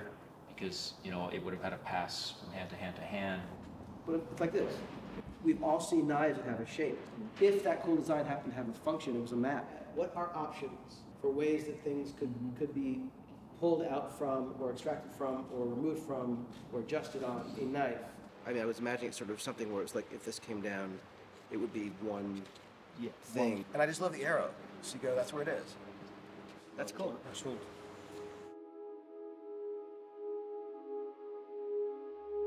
The Wayfinder's there.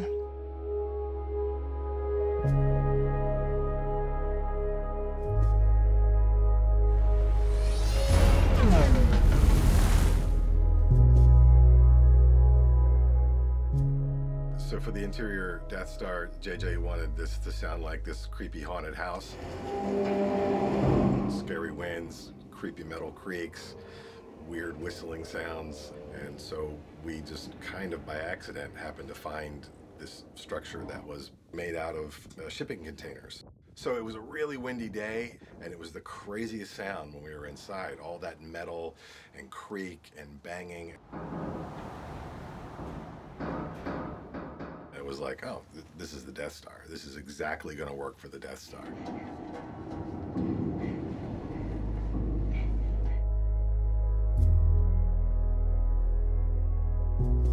What more fitting place for Rey and Ren to have their meeting than literally on the ruins of the war that came before?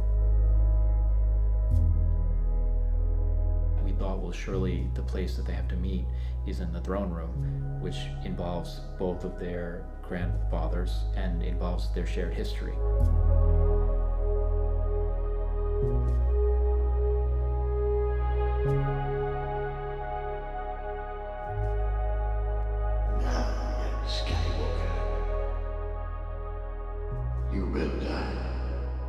We are currently looking at a legacy set designed by Norman Reynolds, which is the throne room.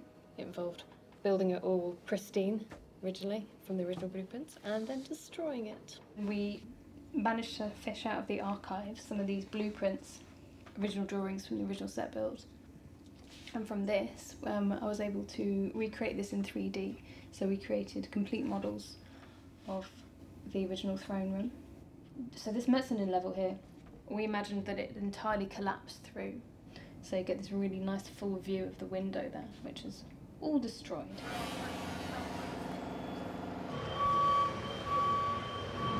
This is the Emperor's throne, and it's fallen from the floor above down into this floor, which is where Darth Vader and Luke fought for a bit.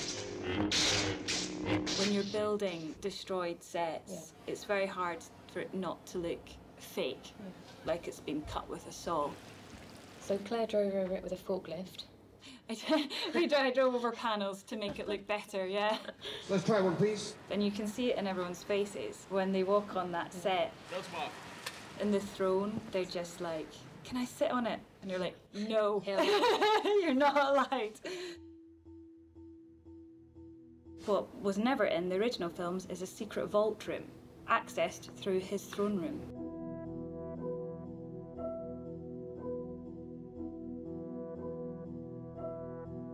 So we've taken a bit of liberty, Dark so that light. actually it was always there, you just didn't notice it. The idea that she's so crazy powerful with the Force, you know, so quickly. For us, we always felt that there was a connection between her and something that would help explain some of these things. Obviously, you know, it needs to feel like she is really contemplating it, and that the need for revenge, it sort of overtakes everything else, which it does for a moment, and then she's sort of reminded of what it all means and what's at stake. Right from episode 7, from the scene in which Rey is interrogated by Ren, it's clear that they have a connection, that they understand each other, that they can literally read each other's minds. They're made uncomfortable by it, and yet they're both drawn to each other. Of course, episode 8 furthered it by creating the idea of Force connection, and I think what we wanted to do was complicate that and say, actually, their connection is deeper than that. We began talking about them as a mythic concept, which is in Joseph Campbell, which is the mythic dyad, that they're two parts of the same whole. And then finally, we began talking about how if the dyad ever came together, its power would be immeasurable. When we first read the script, I offered to JJ that we could do some wave effects. And at first he was kind of like, yeah, good idea. And then we showed him some tests. Wow. Wow, beautiful. That's insane. That is amazing. That's so cool. There's 15 cannons there. I think that we would do them in... Yeah, we can let 5 go and exactly, and then we'd be filling up at the same time. That really is my favorite thing I've ever seen. It's like, Oscar, can you just come for a minute? Yeah. But I'm not in that. No, I just want you to just sit right there. Stand over there. That's incredible. Don, that's awesome.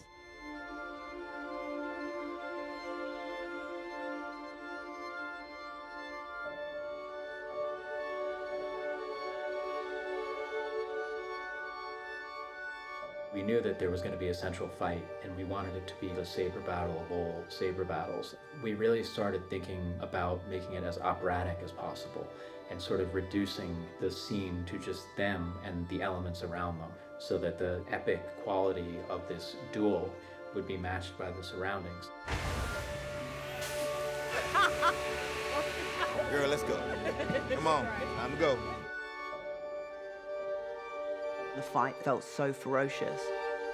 It needed to be really full of like rage and incomprehension and all of that. Rey needs to go on her own very individual journey. That side of things doesn't involve Finn, doesn't involve Leia, doesn't involve Poe, no one else.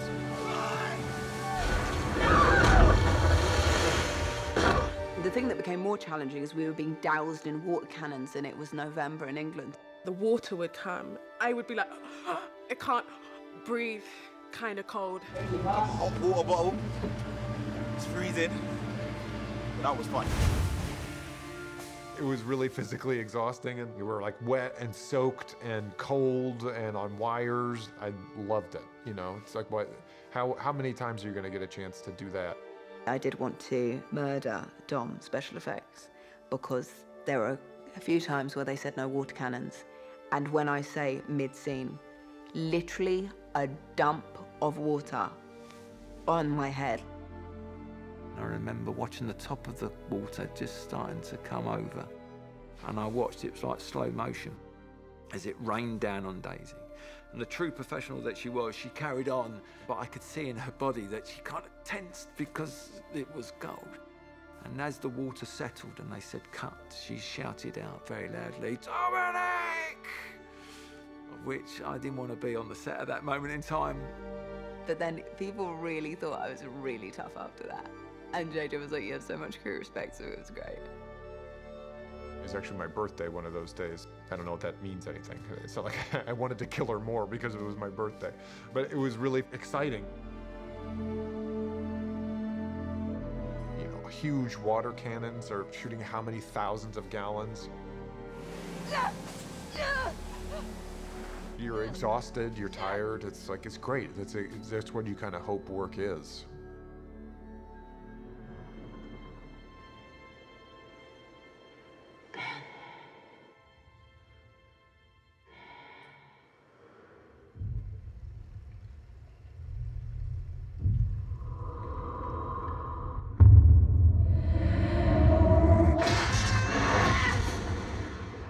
Kylo's journey really opened my imagination as an actor.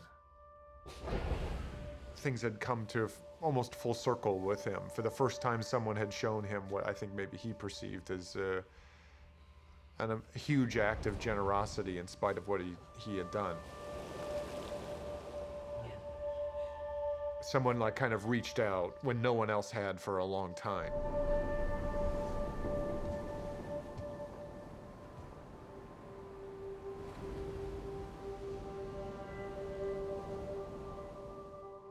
I know what I have to do, but I don't know if I have the strength to do it. Repeating the same exact scene from The Force Awakens line by line, I thought was a really beautiful way of showing, is he real, is he not real? Is it a conversation that he's been having for years in his head on repeat? You do. It's both ambiguous and totally clear. It's not that I wanted Han Solo to die. I wanted Han Solo to be able to lend some significant emotional weight to the story. His destiny is resolved in a, I hope, a powerful and effective way.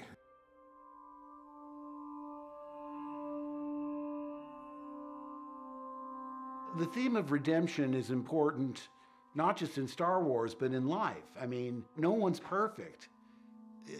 Jedis make mistakes.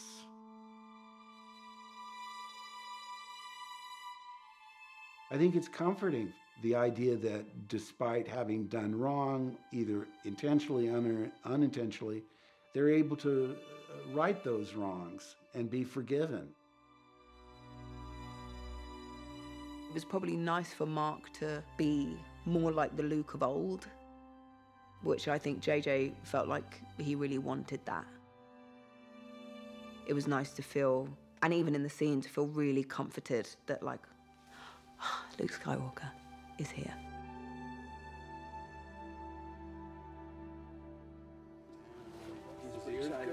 But look, yeah, just look at the little thumb in the bottom.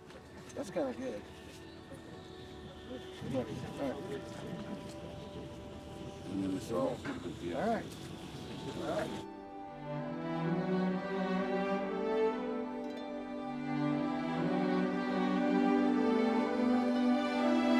I wanted to find a way to show that Luke, even in death, was a Jedi Master who was helping the next generation.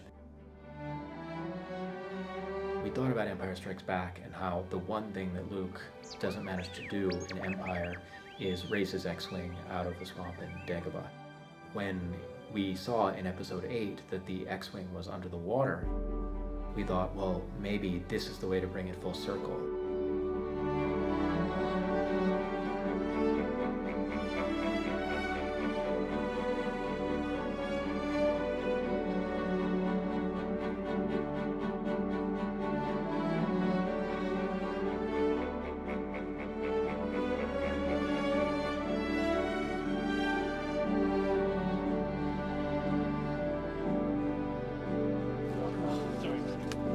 That's good?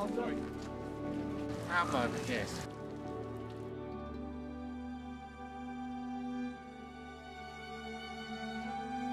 I hope that if there's any lasting legacy of the character is the idea that you can accomplish anything you want if you are selfless and willing to do what's right for the greater good. You know, he was a symbol of optimism, and I think that's probably the most satisfying aspect of the character.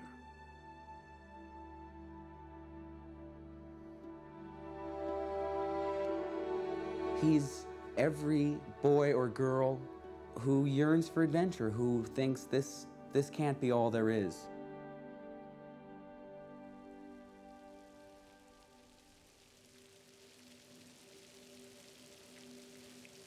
when the Resistance loses Leia, Poe finds himself inheriting a Resistance that's on the brink of collapse. It's clear that Leia had been grooming him for leadership, but he doesn't even know if there's anything to lead at this point. That scene wasn't originally in the film, and I had talked to JJ about, well, I think that it'd be great to just see a moment that Poe has with Leia, even just a moment for him to say goodbye. That speaks to JJ's ability to try things.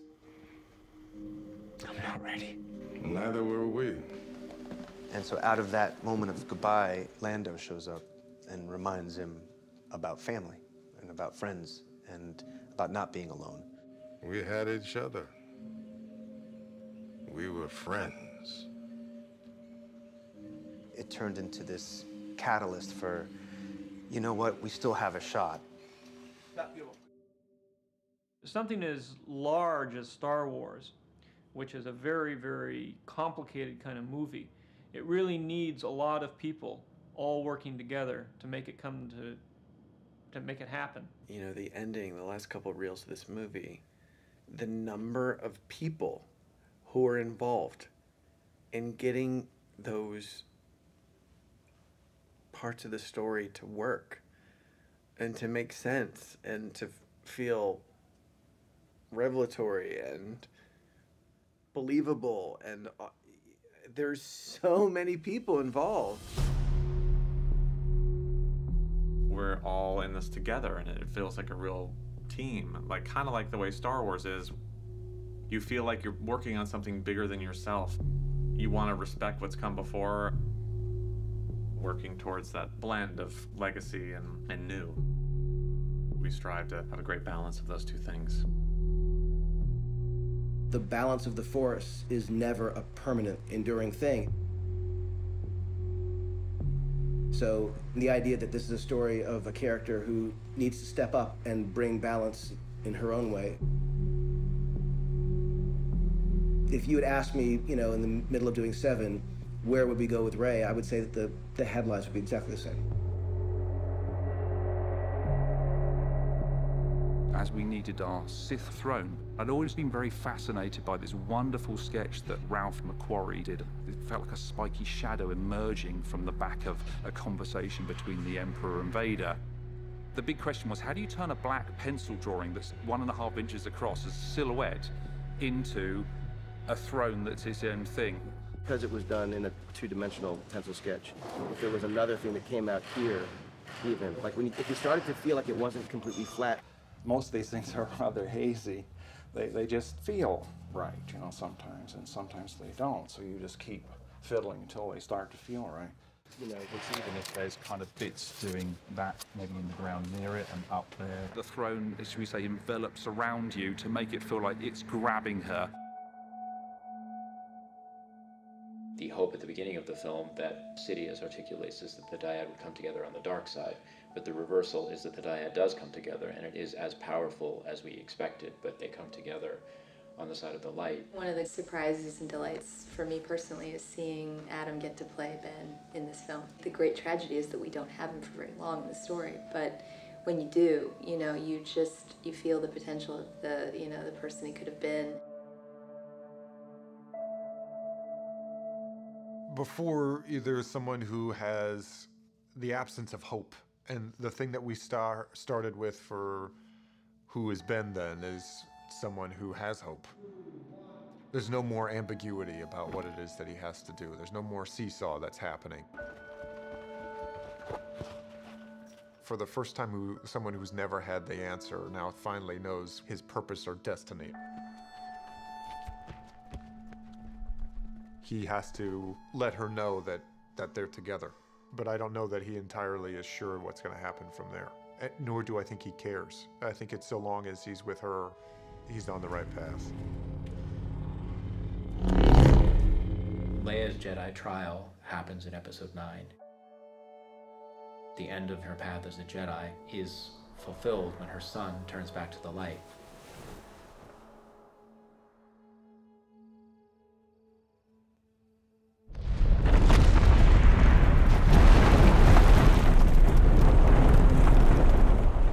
had this crazy idea about doing a cavalry ground invasion on a Star Destroyer surface. That's so cool. So our challenge is how to make 300 feet worth of a Star Destroyer that we can have 2 armies fighting on and a cavalry charge with horses. Wow, is that amazing? That is crazy. No, but it's really insane. I know. Because we could do a cool thing where we pull them down and have our characters slide and then they like land on a vertical thing that's now more horizontal. At that point, they're just kind of standing on something, and at a certain point, they'll jump off onto a platform that's meant to be the Falcon.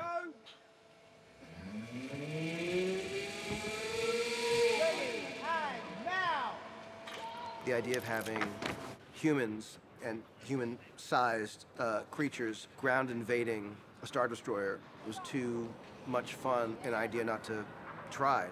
So we've been doing a lot of dynamic movements on this lovely beast here. It's like ballet on top of a all-back. Perfect. Yeah, that's it. You're just going to drop that left knee to the ground. Yeah. Yeah, and then go for a grab on the knee. I've never gotten shot before in a movie, so we'll see how it goes. Bang, banger. Go to it. One more. Bang, bang. More importantly, I'm just not. after she gets shot, she screams, I go, Beaumont. Beaumont! Cover me! Come on! He's been trying to get his name in the movie. It's important. I'm trying to get a doll. He's trying to get it's the important. name. Like, we'll get it. I always wanted this to happen. I always wanted there to be some form of a stormtrooper rebellion, which is something that I was quite interested in since 7, and it felt like JJ was going towards that anyway. It's gonna be sick. So it feels good to finally be here, to be on the horses. We've been training for this for a long time. I'm on the ground, making sure I blow everything up, pose in the sky. Oh, airstrike, please. Here we go. And action. All wings, cover that lander. Watch those 2 on your tail. What really excited me on 7 was the idea that we would put cameras, fixed cameras, on CG X-Wings. Because if you really had an X-Wing, what would you do? Well, you'd mount the camera on, possibly on a wing, and you'd fly around, sort of recreating a practical way of photographing something, but inside the computer. Incoming ties. Flying along, good. Incoming ties. And when I showed it to some of the guys that had worked on the original movies, they were excited about what we were doing. Just keep doing the controls. What can we do against these things? They were saying that they were actually trying to do that when they were making 4. Red 2, standing by. It's so funny and nice to come back to it. I was looking for a kind of sailor's outfit, like an admiral. It's down to the orange jumpsuit again. Look at the size of that thing. Mr. Dennis Lawson, legend. They didn't have a miniature that was big enough because obviously with miniatures you have an issue with physically the size of the camera. You got 2 black people leading the cavalry, which is something you don't see in every single feature film. At all. So for me and Naomi, we have that in mind, that this is a passionate moment for us. Yeah. Seeing a black man and a black woman lead a cavalry of heroes. Yeah, to save I'm the proud. day. I'm Me proud. too. Hey, hell yeah. We've done a lot of work, innit? Hey. Hey. It's been a joy working with her. We always have a good time, always good conversation, probably singing and dancing half of the time. You know, chilling, talking about, chicken and chips, and next second you're saving the world.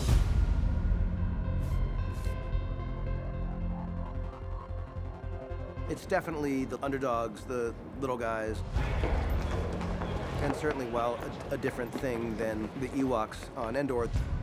But our new stormtroopers in red, this is the first time I'm actually seeing them, which is really, really cool. The idea that people of human scale can undo a machine of impossible scale definitely feels like it's a theme of this series.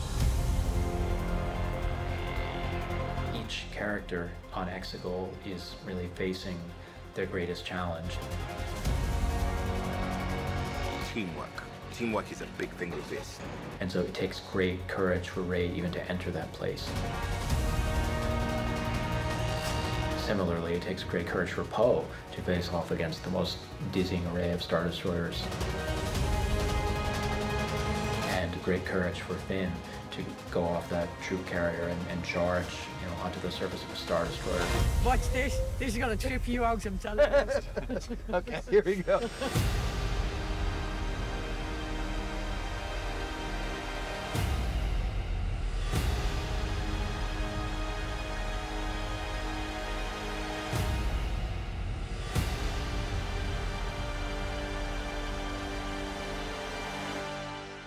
This set is absolutely amazing. I'm glad that as an actor I can come on and see the environment, be in the environment, and interact with it.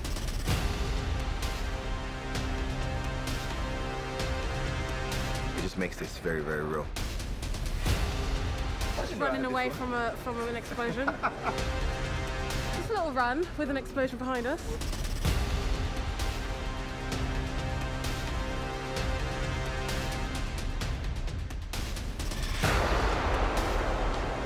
Boom! It's like, almost like as soon as the explosion happens. Yeah.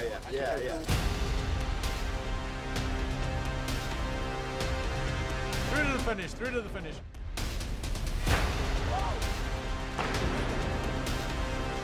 You know what it is? It's because you've got all the extras there who are like really going through. It's looking great, it's looking great. Once the crew kind of disappears and the shot starts, you feel like you're just there. Just go for it.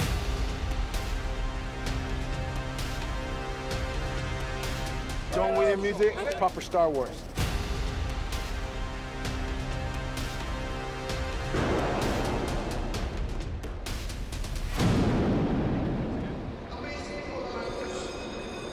I felt that.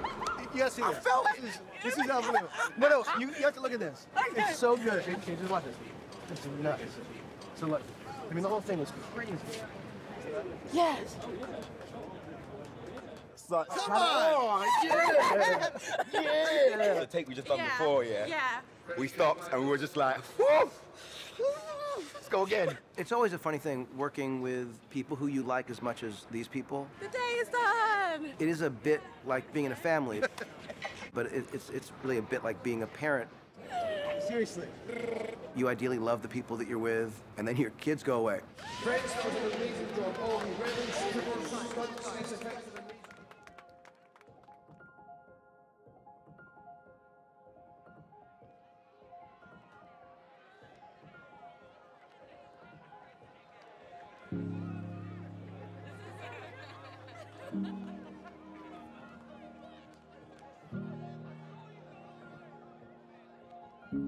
JJ and I were having a lot of trouble with the end of the film at one point in the process, and Rick Carter said to us, I think it's because you two don't want Star Wars to be over. You don't want the Skywalker saga to be over, so you don't really want to write it. And I think there was a lot of truth in that. You run in, you're like, Chewie!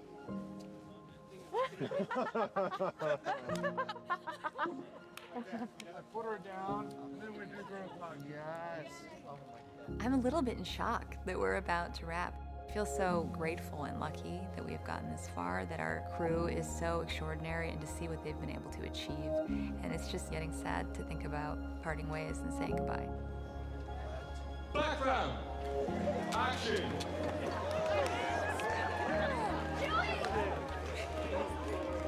I had a day off work, so I came to visit my friend J.J. Abrams.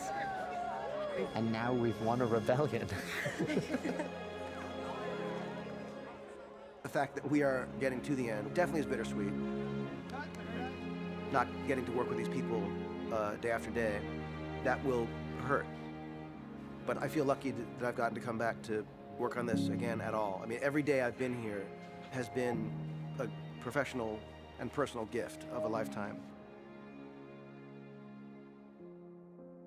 To feel like I am a real part of this long, beautiful lineage, and a part of concluding that story has been surprising and completely fulfilling and so profound.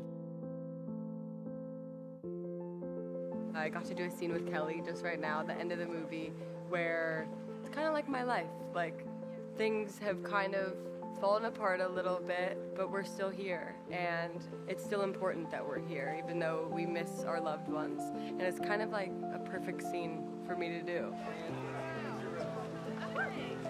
It's nice. We're having a moment. This was so magical. I love Kelly so much, and it was such. Oh my God, that was so weird. Did you just cue her? I literally was like, I love Kelly. They said, what's the best moment? And I was like, it's this moment right now. That's so sweet.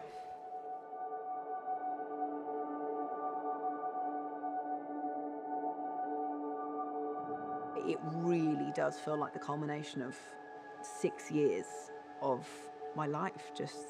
It's weird. And then you stop and you see her, and when Finn sees her, we go this, and then you guys head off. You know, you guys come together. I was going through it thinking, God, could I have done anything differently? But I know I've put the work in. Like, I could not have worked harder. I don't think I could have enjoyed it anymore either. Camera. Beware. Here we go. Set and everybody in celebration. Background. The most heartwarming thing is the collaboration within these studios and these sets and the crew. And you make friends who become family, and that's something for me that's just a big major thing to let go. Because, you know, this doesn't just represent the story, this also does put an end to a kind of season in our lives.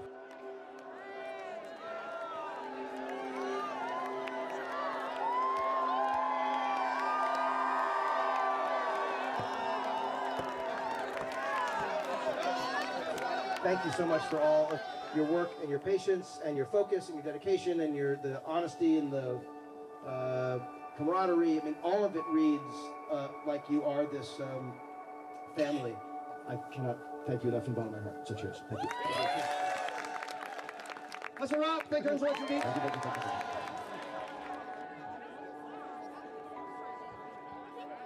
The analogy to me is graduation. You know, it's like being in your senior year. You're glad that you're finishing, but savoring every moment because you know it is the last.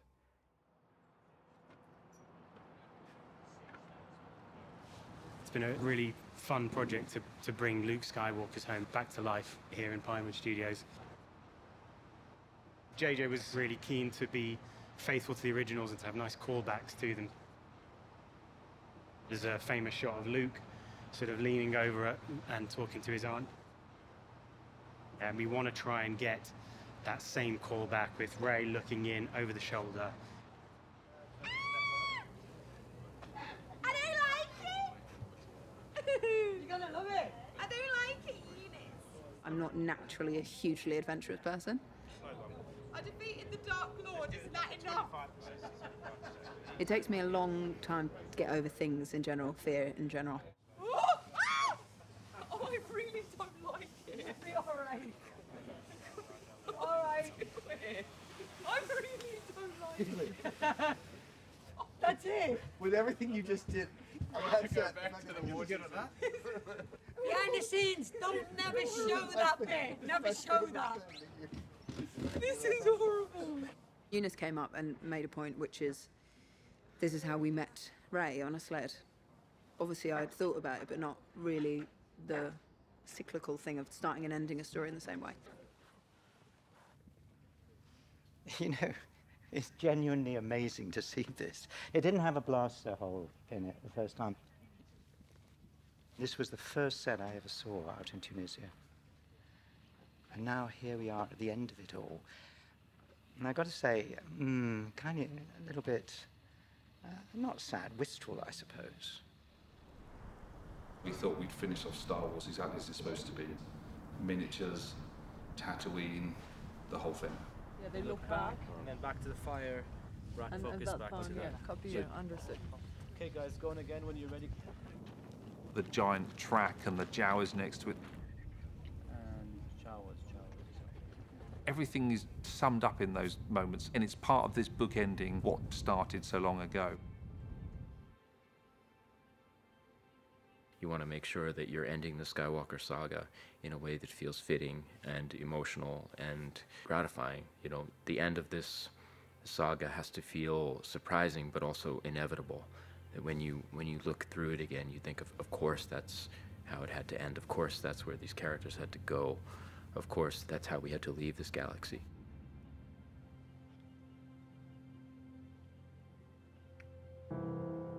It is incredibly surreal to work on a Star Wars movie at all. To work on a Star Wars movie where you're recreating the homestead where Luke was raised and, you know, on Tatooine is obviously as surreal as anything. It's going right to Luke's. Yeah, but also, look, double. See the other one? It's crazy, isn't it? The idea that Rey is there, it feels like, you know, despite everything we've seen her go through and all we've done, there is something about that feels primal and inevitable and really lovely. I think Star Wars uniquely in its mythology is about cycles of life and teachers, mentors, parents, children. It's got that generational aspect to it. There is this idea of the handing on of sabers and the handing on of a Jedi legacy. And so we have that, I think, as a generation that has inherited the characters and the stories. Just like in Star Wars, it's a privilege and it's a responsibility. Take your saber. Look at it. Doing it felt really emotional, because it's like a lovely emotional thing anyway. And it's uplifting and it's a proper end, like it is a story end. It's not tune in for the next episode sort of thing. Rey Skywalker.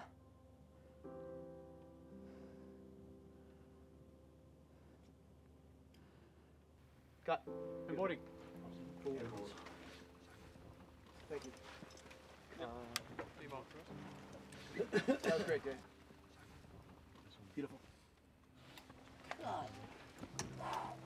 Come on.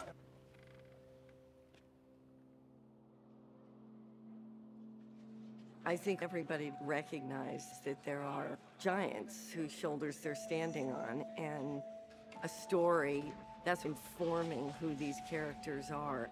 My young Jedi. I like these films. I like that I was there. We all realized that it would take more of these films to bring the story full circle. To see not just my character, but every last character that you've been introduced to since the very beginning find their destiny. It's exactly how it had to be. It just goes by so quickly once they're in and getting the shots and stuff. And then it's all still again afterwards, which is sad. Yeah, it's kind of sad that we have to tear it down. That's the thing about movies. I'm always like, really? We built this amazing thing and now we have to tear it down? Well, last time, ever. No, this is the last shot. Last shot for 3PO, last shot for me. So ends 44 years.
When the actors came in, we would measure their heights.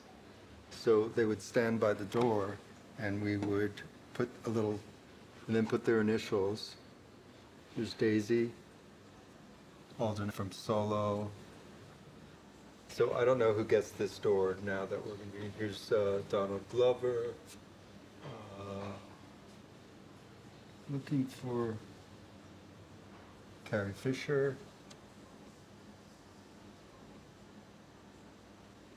Pretty amazing door.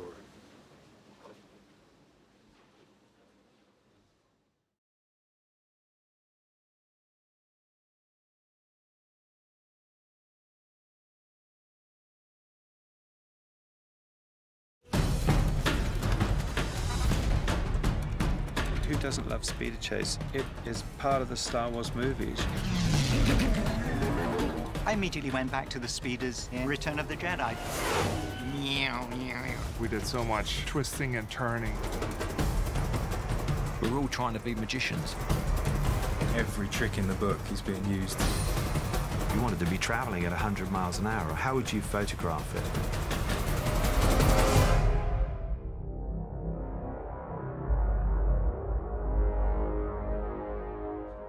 Just to kind of open the conversation about what her speeder could be as well.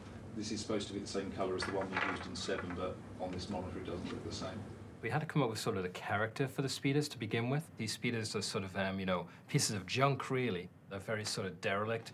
That blue one is very cool. The front of it is so gorgeous. Really great. These are all super 70s. It does feel like the most 70s to me. Let's just, for a second, let's go with that one. Let's say it's B for now. Let's look at the other ones.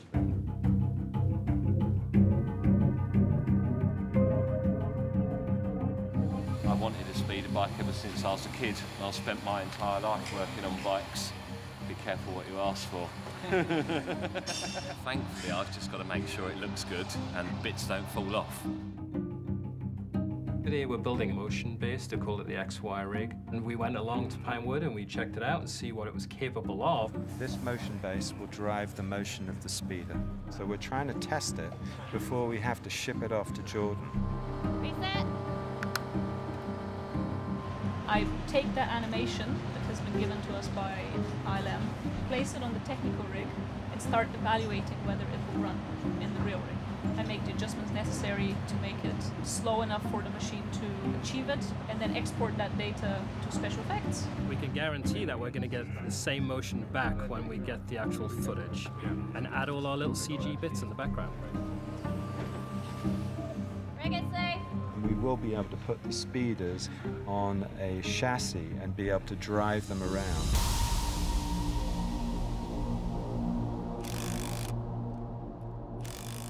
We're basically trying to test the vehicles in certain situations where they're going to be used exactly the same in Jordan.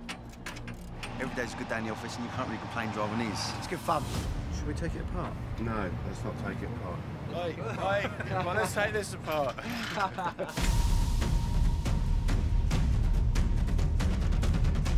Can't see much, but it's all right.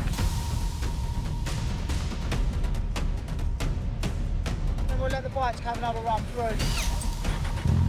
They are snowmobiles converted to run on the opposite conditions they're supposed to.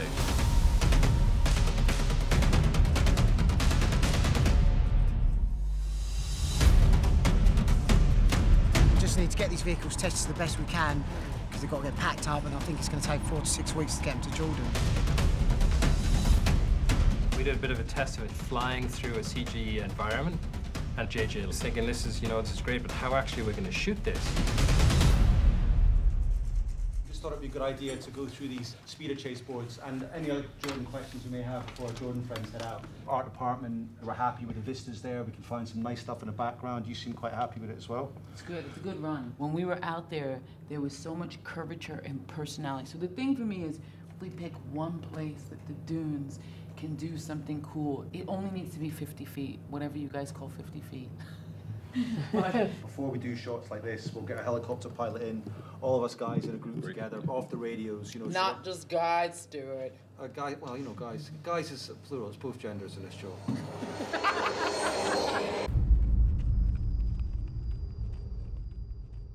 What we're doing is we're building a track. We're building 2, in fact. One's going to be a camera track and one's going to be a vehicle track. We've got a 6-axis rig with 6 degrees of movement. So we've got a rotate, an up and a down. This one also goes side to side. It's a very powerful machine because it's hydraulics, but because it's hydraulics also, it's not quite like an electrical system where it's very precise on what you want it to do, because you run out of oil, you run out of pressure. It can be quite difficult.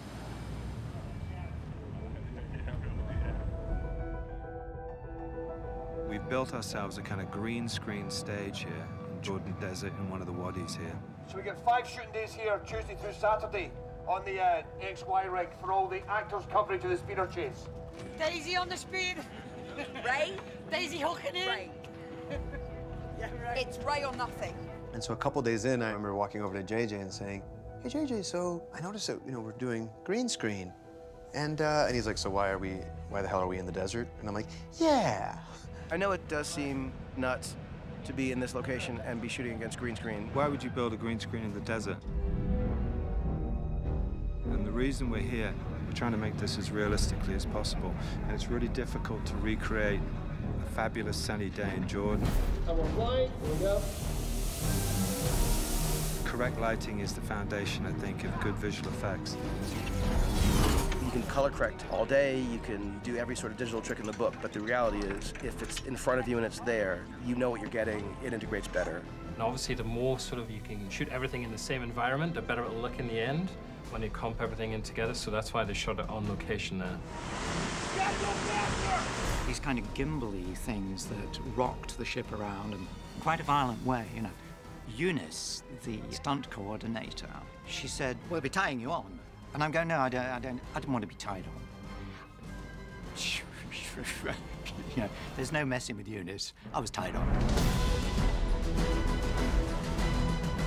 It has been very hard work. I was in the foulest mood because I had no idea how difficult it would be.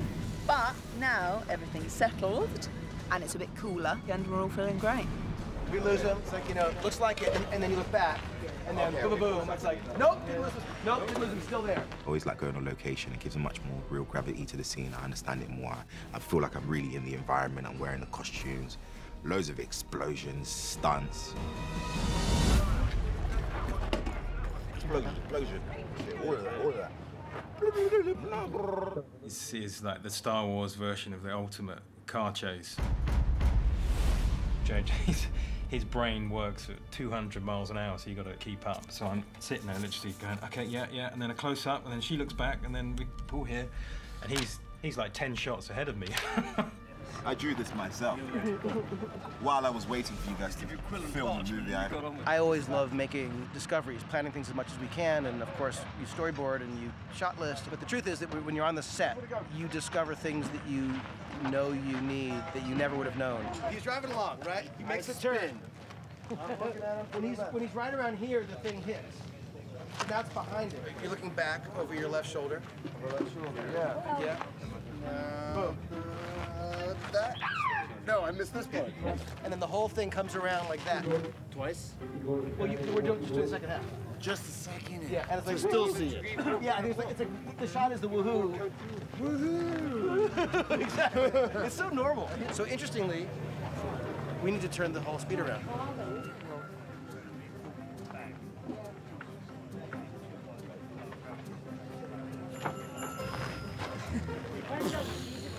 It was really exhilarating. For me, it was the most fun I've had. But it's a bit challenging because they'd have fans as well. And so you just have all this sand getting into your eyes. And I'd go home after some days and just like tons of sand would be pouring out of my hair. Fly, and you see Ray and you wave. See out your ship. Here comes the jetpack. Shoot. 3, 2, 1, boom!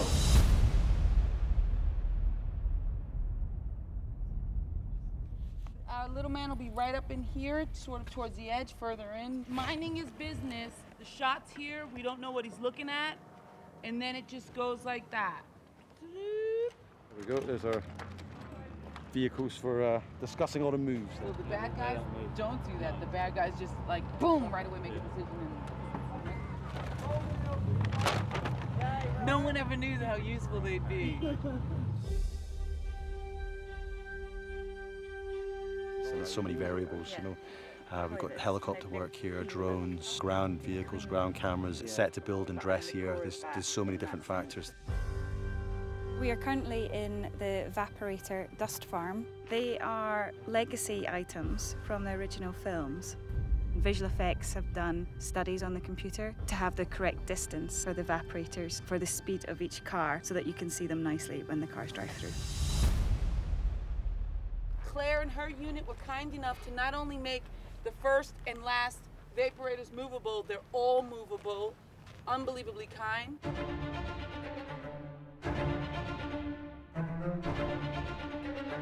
Make your mark and then shoot.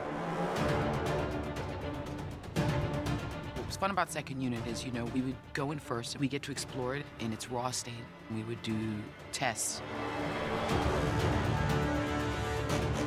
It's not really a secret by now. I mean, most of the crew knows that I was a kid who rode BMXs off of docks into the water, and I learned how to ride a bike by the bike that didn't have tires and it didn't have brakes. And I rode down the hill because I needed speed, and I used the fence to stop myself. My elbows, my face, my knees busted, but I knew how to ride a bike. So part of why I was excited to come when JJ called was that most of the stuff that we're doing, the stunts, there were things I could play with that I felt like that's my special sauce. Right there's the bike. Oh, come on. That was really, really damn good. First day, you know, there's a beat where we're on flat land and the red and blue hero speeder were flying at the speed of light, and it was just this incredible shot. And it was one of those feelings where we all stopped and just thought, oh, this is Star Wars. It's great, right? They come upon you faster than you think. Our stunt team really took those speeders to the limit. It was a great reference for us to see, well, what would they do in a situation like that, and also be able to capture some of those moments on camera and then digitally transform them into the floating speeders that we all know in this movie. Bad guys are on these kind of weird motorcycle skidoo things. It's pretty good, mate. It's swirly in places. Off-road. The trick, I think, is always to find some new kind of interesting angle. Certainly ours was the idea that these guys had jetpacks.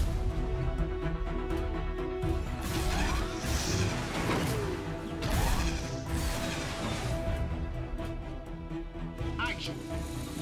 When we tested it in England, we did it 50 times, and then we came here and did it another 10, 15 times, and then we did it twice in costume, and then today we're doing it for real.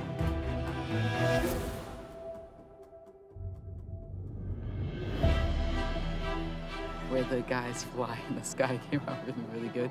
Eunice and her team took a long time, and then Luke and Dom and those guys, you know, are doing the explosions. You want it to be like, you want it to almost like spin. Yeah, like just a bit more violent. On a lot of stunt action, your wire teams don't get the credit that they deserve as well. Your performers do, because they're the ones that are rubbing the bruises the next day. Oh, I did a big gag on Star Wars and all that. And your wire guy's there, he's like the one that the pressure's on, manipulating them and making them look great, and no one ever understands that as well. The film industry is all about unsung heroes. There's a lot of work that goes on behind the scenes that people just don't appreciate. It's a great team effort for everyone. If you ask Dominic, he will always say that it's team effort, Vic. Every time I say anything to him, team effort, Vic, everything. 3, 2, 1,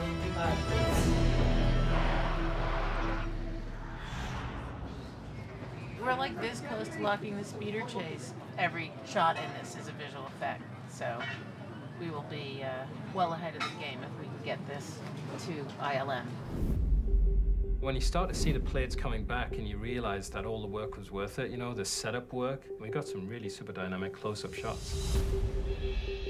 And then they start giving us post-viz, which puts the backgrounds in, and then we refine it, and start putting sound and music, and it'll really come to life.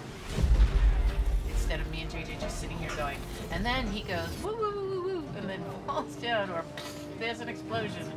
I mean, there's tons more work to do, but it's so amazing when you just start to see it work. The job, I think, that we all have is to make it invisible. So the design of it and the construction of it and the stunts of it, and obviously the special effects work is incredible, and all the visual effects work, that if everyone does their job right, including the actors, including myself, no one thinks that any of this took place.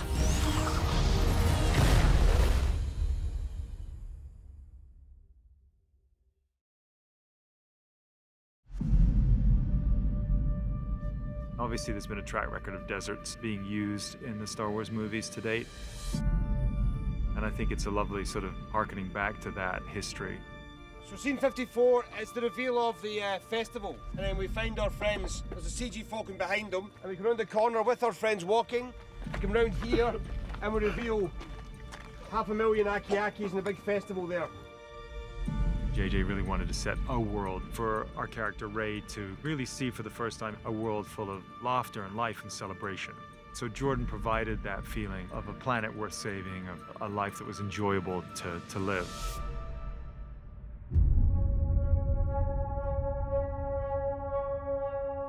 One of the things that first attracted us to Jordan was the kind of otherworldly quality of the landscape here. The rock formations set in vast tracts of desert give you enormous scale. Wadi Rum is magical. There's no competition to that. It even still blows our mind, even as locals, to come here.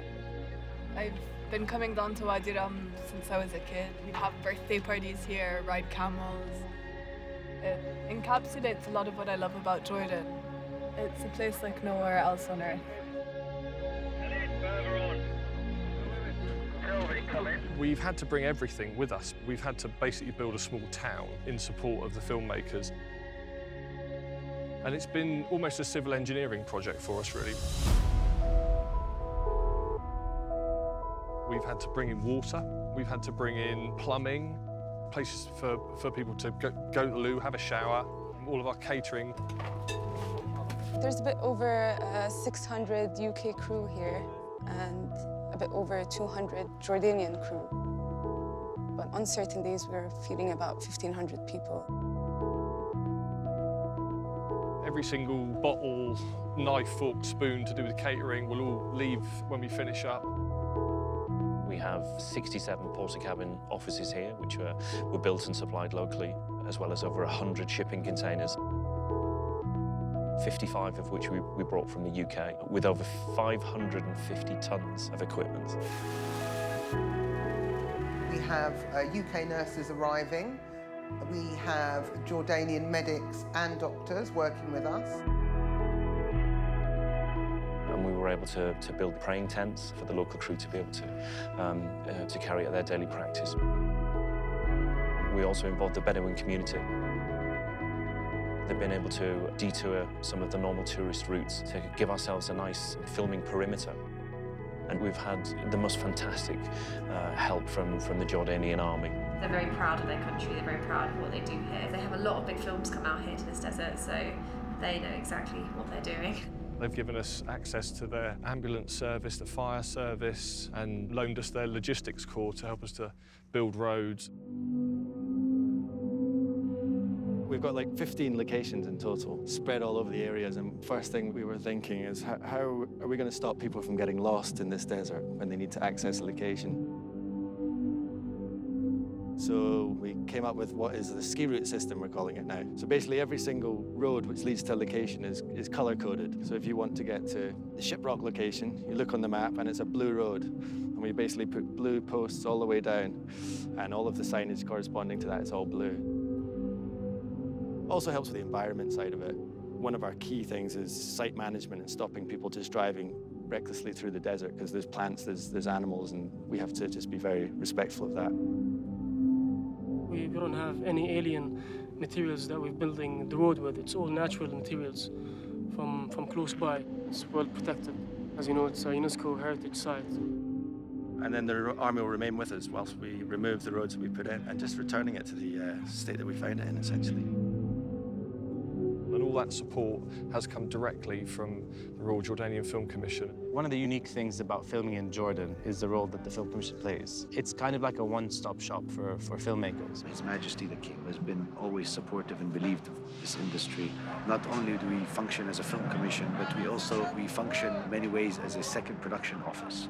They really took on board what we needed from day one, and we wouldn't have been able to do what we're doing here today without them. We're so proud to have Star Wars. We're all such big fans, and to have it here now is such an amazing experience for us.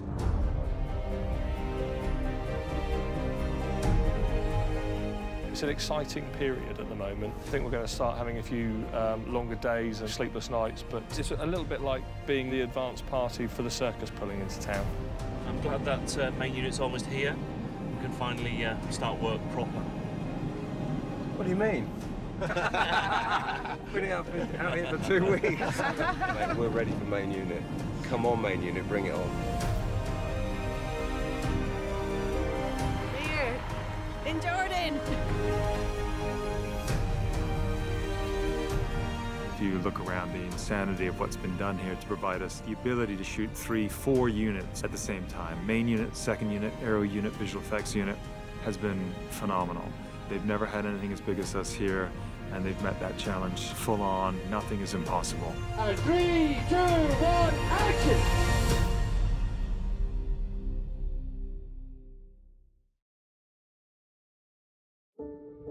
This is Hutch's freighter. It's a bit of visual effects reference. I'm using this as a foreground model. Put the camera at a certain distance from it, and hopefully it will look like it's sitting on the rock. We cannot possibly fly in that old wreck.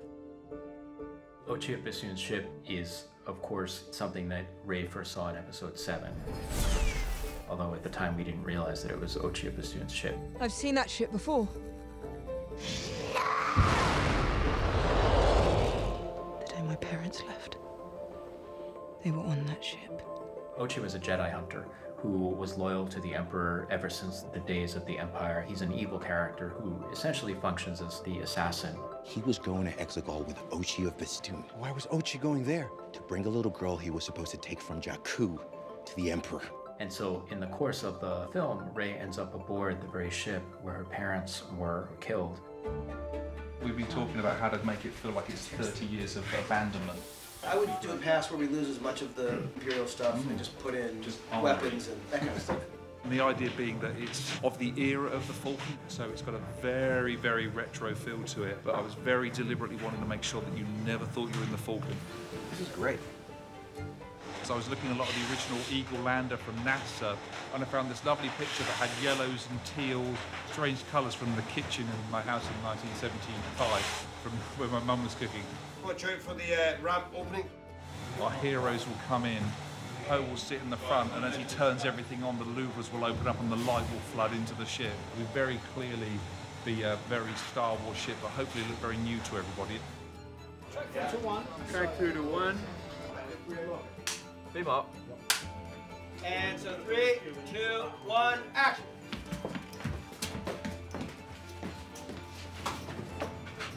Ochi's ship hasn't been turned on in 30 years. The source for that was a late 60s Camaro. Cut, beautiful, playback. Yeah. That was great, I thought.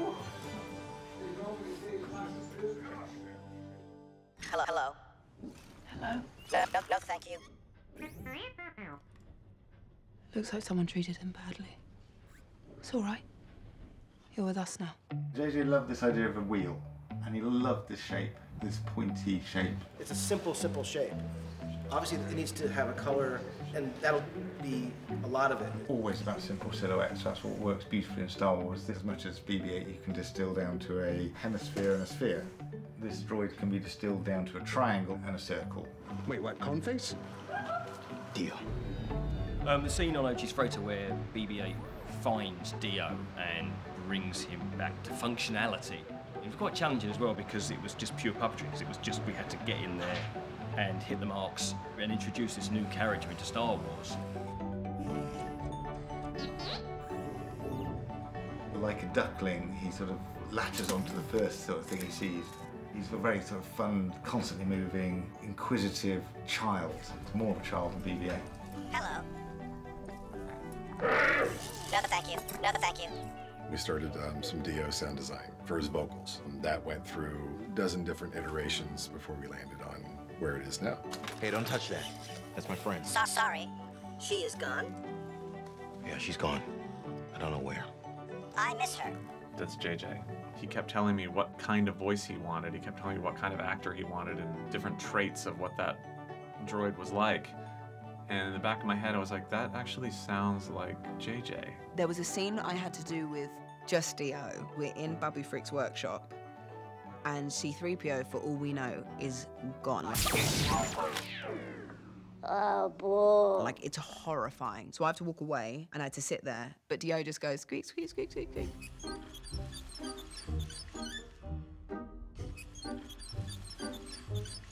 And JJ was laughing so much, I thought we were never gonna get through it. And then when I come this way, I'm doing straight ahead. And I'm doing that again. And it's just kind of like, it's like, do you notice me? Let's go. Oh my God, why is it so funny to me? One of the things that JJ found hilarious is that I've clearly never oiled anything, because he said that I was oiling Dio like this. BB-8 has been there for 2 films. We love him. And he just said, I don't want Rey to be as warm to Dio just yet. And it was sweet doing it. Squeaky wheel. I have a squeaky wheel. Squeak eliminated. Thank you. Dio, he was just left in neglect on this ship by Ochia Bestoon, and Rey says to him, essentially, you might have had a bad past, but you're with friends now. And that sort of is the feeling of the whole film, that Poe didn't have such a great past, Finn didn't have such a great past, Rey didn't have such a great past, and nor did BB-8. But now that they're together, they're friends, and they're going to look out for each other.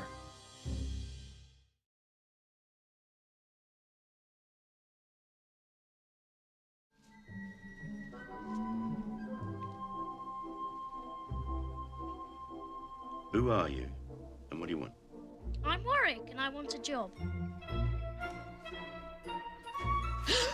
Cut it out!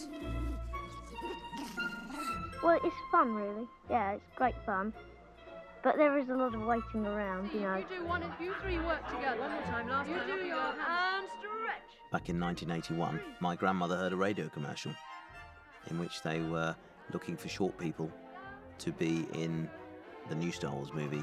And so she told my mum, who then phoned up the studios, and they said, well, we've got everyone we need. We had so many calls. Mum then said that I was a big fan of the films and that I was only 11. And they started to think, actually, maybe we could have some sort of younger Ewoks. Yeah, I need a spear. All we have to do is just go down that path. Oh, that doesn't matter. It doesn't matter where we're not. Are we going to be fighting at all, do you know? What, we just run away and that's it? Right, that's it. Yeah. It's just one scene. Oh, that's easy, John. Oh, yeah. Honestly, I never thought I would see the day where I'd be stepping back into these feet and performing Wicket once again. See? I do this for your entertainment. Putting this Wicket costume back together is going to be a major undertaking for quite a lot of people.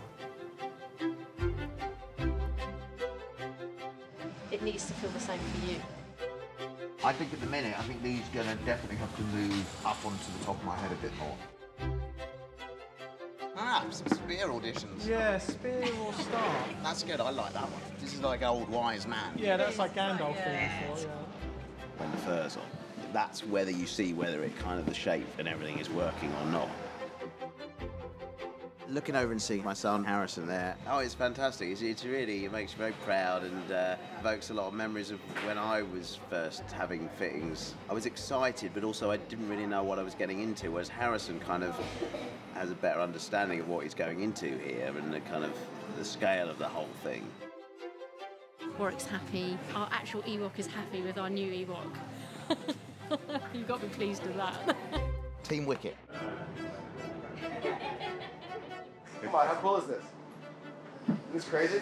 You haven't got long to kind of sell it to the audience, and so little subtle clues in costume, the look of that, and also the set will allow us to do that very quickly.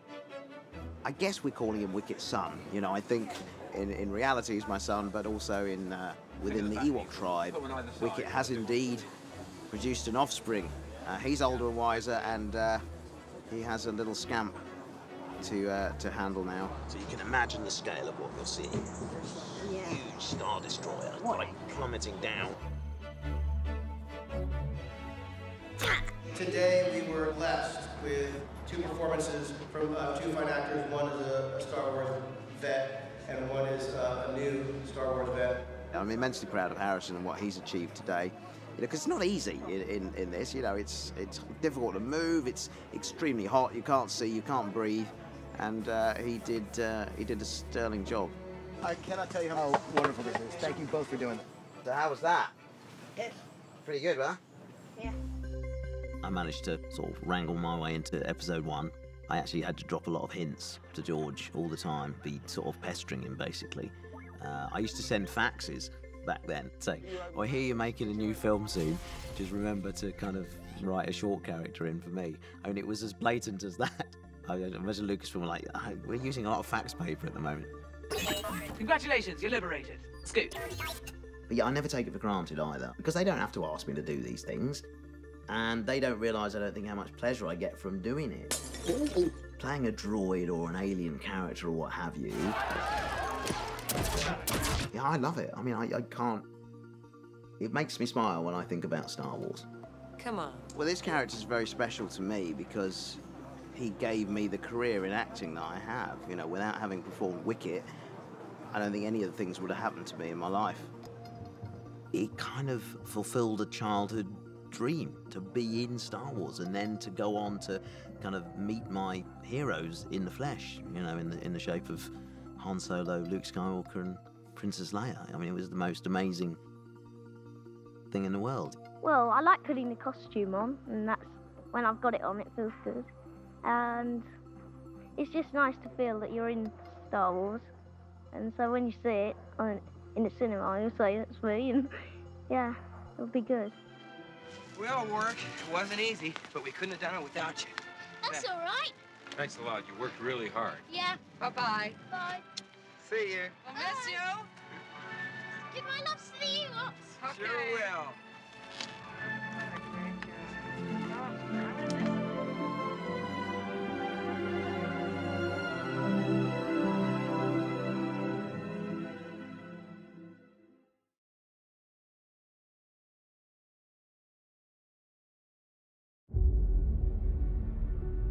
What George created with Star Wars was utterly unique. It's not a science fiction film, it's not science fantasy, it's not this, it's not that, it's Star Wars. Give us a bit more then, Pete.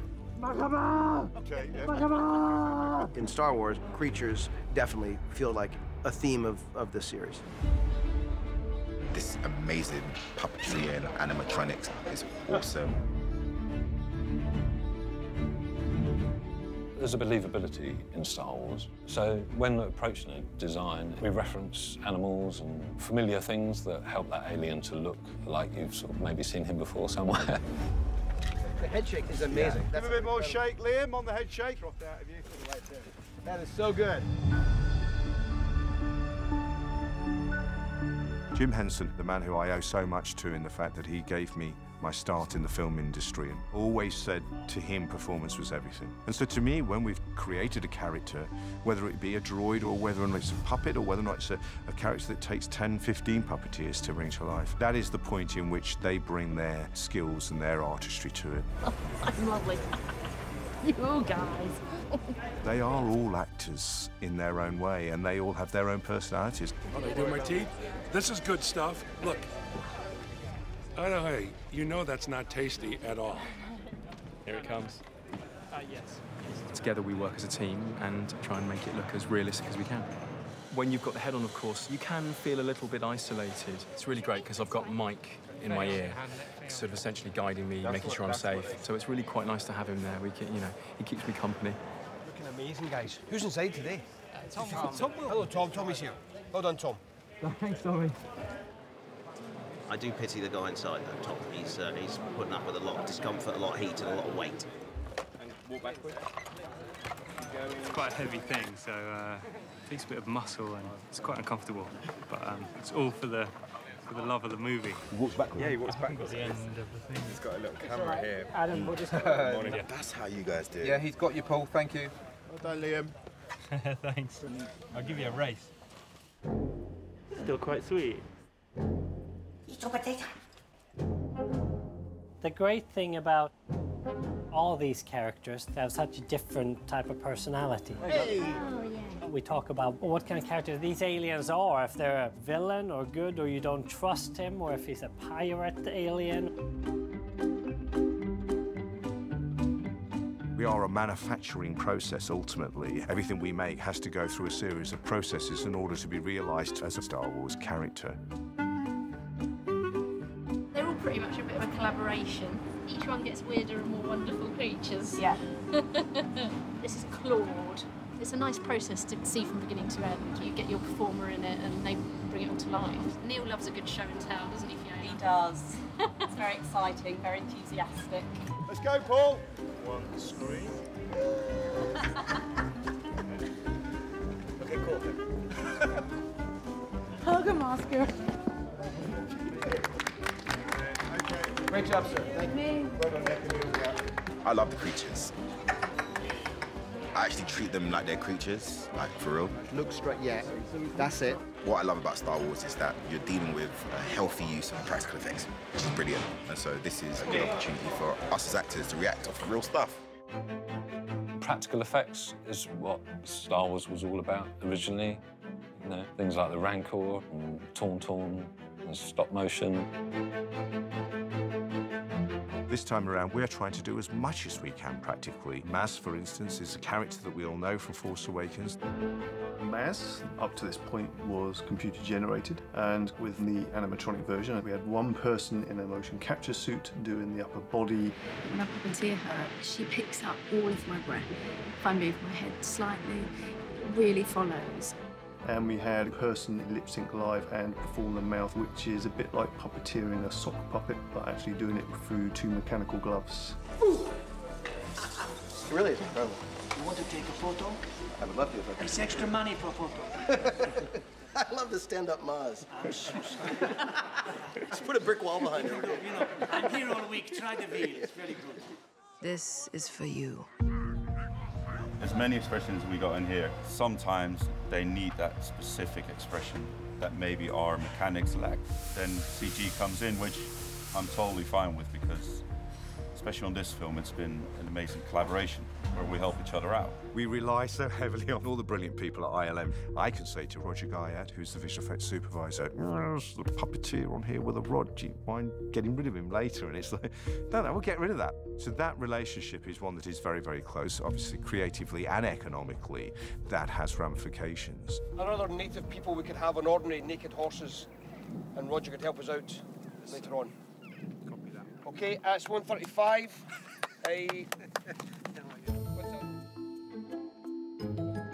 We've got orbaks, which are these horse-like creatures. And in creating what these orbaks are, we actually used real live horses. We took our horse team that worked with creature effects to be able to dress them, give them extra hair and costumes. So the boot velcros on, and then the suit velcros on top of that. We all had to think about horse temperature, got to make sure they don't overheat. So this suit is specifically for Benz. He is the hero horse for Naomi. He's the most decorated because she's the leader. We tried to make the mask originally, but we couldn't do the mask because the sort of practicality of the horse running and how much you could see. It was too difficult, it was too limitating. We couldn't do it practically. Should we do some designs forgetting the actual geometry of the horse head and say what would the thing look like ideally? Our team here had to study what kind of characteristics they had in the hair and also, add all the detail that we would see on a real-life animal like twigs, mud, and blades of grass so that they feel like living, breathing animals. The best thing, I think the ears. The animators and VFX soups were obsessed over the animation of the ears. I think it came out quite successfully. It looks like twitchy ears. I guess the best thing about the orbaks is the sound because we have no idea what sound it makes. Something like, no, I'm not doing that. Orbaks are noisy eaters. What sound they make? I think...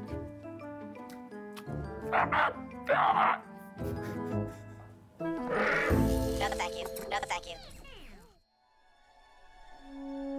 Star Wars invites you into a galactic world that you can be part of. I don't know of any other film genre that does that as successfully as Star Wars.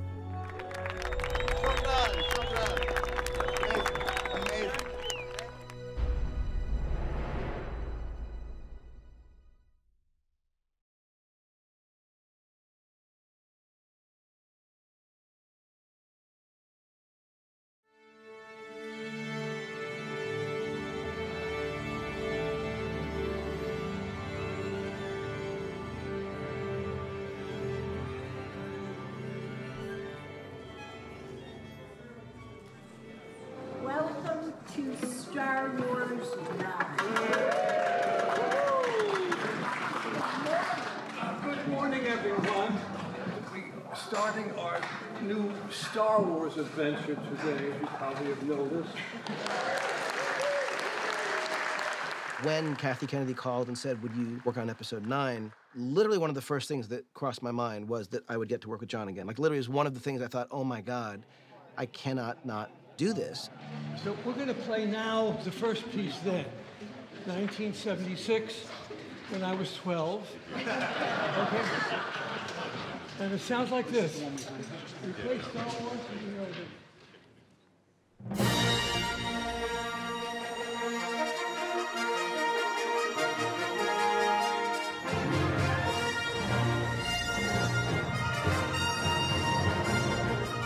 Getting to watch him conduct, hearing the music that he's written, being part of at all his remarkable body of work was just an opportunity I could not possibly say no to.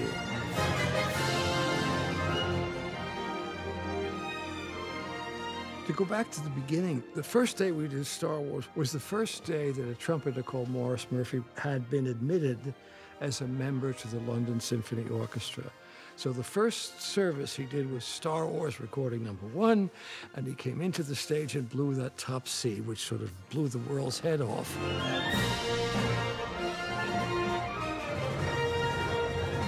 I've had the good fortune of working with John for most of my career. He's been actively involved in all the Star Wars movies, and he consistently finds these incredible themes.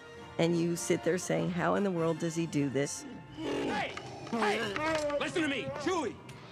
This is marvelous. This is very touching here, I think. I need you to protect her and all that. I love that. I don't like to read scripts. Reading anything, we form our own sort of vision of what things look like. I'd rather look at a film and be surprised at what's happening and remember those moments that are revelatory. I love you. I know. What are you going to say? I love you too, Rylan. The process for me is I have to go to the piano and start to work. I can't do it thinking about it or walking around the room or walking in the trees. I have to go to the piano, start to write something that isn't very good, look at it the next day or a week later and try to make it better. I will take scene by scene. I will write a few bars and then go look at what I've done on the screen and rework it. He writes and then he goes to the piano every once in a while and makes sure that he's still in the same key, and he comes back and he writes some more. Great composers all wrote that way. He still writes by hand. He doesn't compose out of computer. I mean, technology can change the picture, but John's thematics, it's the same brilliance as it was for the first one. It's hard to believe that it's been 40 years since we began this. This is a unique opportunity where a composer can keep working on the same body of work and continue to add to it. What a privilege is that? Play one of them. Up, down, up. 1, 2. What if it's just reversed? One of the challenges has been, should it be so new that it doesn't fit the body? Can you play Rey's theme alongside of Leia's theme and have them be the same part of the family, even though I'm 40 years older? So far, they all seem to want to live together.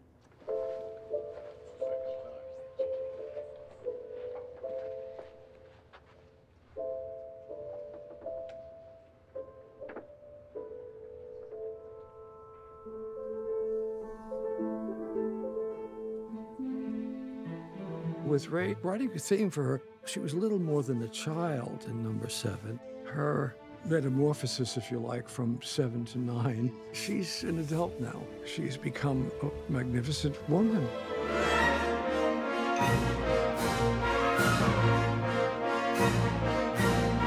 I can treat it in the orchestra so that it's in a more grown-up way. So you will hear it, but it's not quite as simply presented. The changes of Rey, they are part and parcel and in tandem with the changes of Adam Driver's character to something heroic. I could turn Ren's theme around, not upside down, but reharmonize it, which is actually JJ's idea. He said to me, well, can you make the trip from Ren to Ben on the same theme. It's the same theme, exactly, just treated differently. No, but however you do it, but that idea of the, you know, he's trying his hardest now to be the best he can be, as opposed to he's trying his hardest to be as bad as he can be, which is always what he's been doing. Can you change the theme, turn it upside down or something? And I think I initially said, well, no, I've never done that, and how do you do it?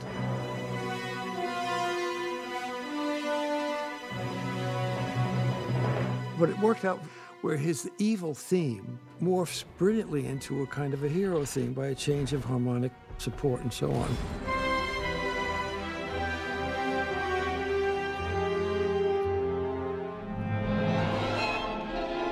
The Emperor's theme, which was a little motif really, meaning a sort of short theme. The presentations of it in this film are more numerous. It always made me smile a little bit, I don't know. It's supposed to be very nasty.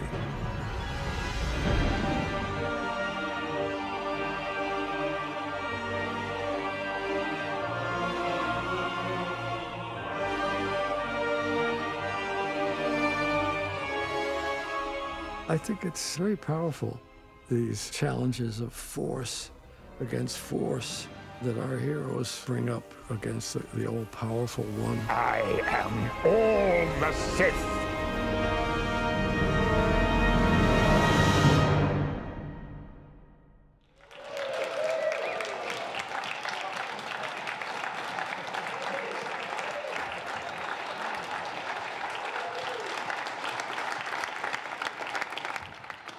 This is so historic, Johnny. Oh my God. What do you say, Uncle Luke? I was just mistaken for Steven Spielberg at the gate. Seriously. I said, do you have an ID? And I said, I left it at home. I said, any chance you recognize me? He said, oh, you're Steven Spielberg. I wish I'd said yes. I missed that opportunity. It came this close. How many scenes have we scored with this guy in it?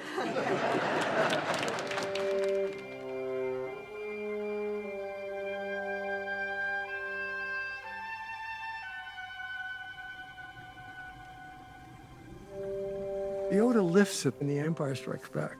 Romero Belgart, the music editor, he said, oh, it should be exactly the music that we had for Yoda. And actually, JJ questioned it. He said, well, should we be doing that right? And everybody said, oh, yes, it has to be. It's, you know, the fans will all know.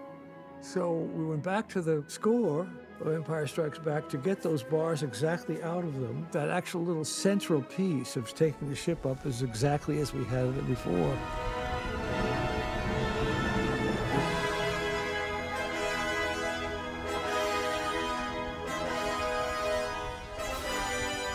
It's an exception, the use of something literal from an earlier film. We're visiting specific themes, you know. I'm happy to do it. It's great to see these characters revisited here. Brings us to Carrie, of course. We see her in the film, and we hear her theme referred to.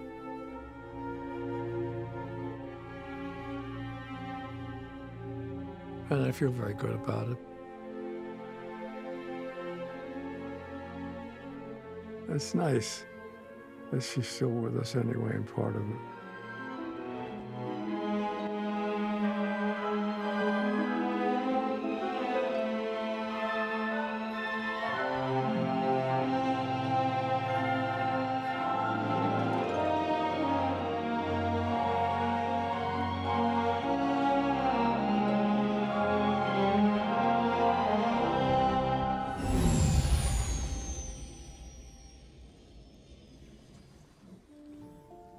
I just think the last couple of words of the film are so completely magical. We have to have 40 years of preparation for that to get the full feeling of what that means. I felt so satisfied and so complete in a way. Who are you? I'm Ray. 9 episodes and a great tale, beautifully done over many, many years. And that means that it's not an ending. That it's here with us and it will stay there and makes our lives part of that story. Ray Skywalker.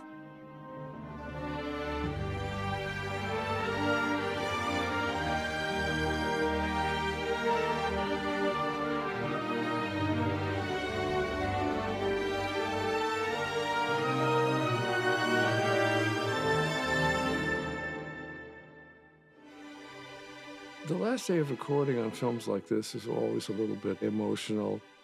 There's a sense of satisfaction coming to the end of the musical journey of it.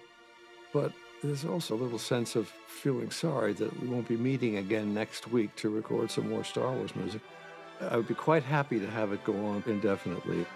I feel like we've been together for a very, very long time. I really will miss seeing you. I wish we had more to play, but I cannot thank you enough for this opportunity to be with you. Bravo, thank you for your artistry and for your obvious love of music. Thanks so much.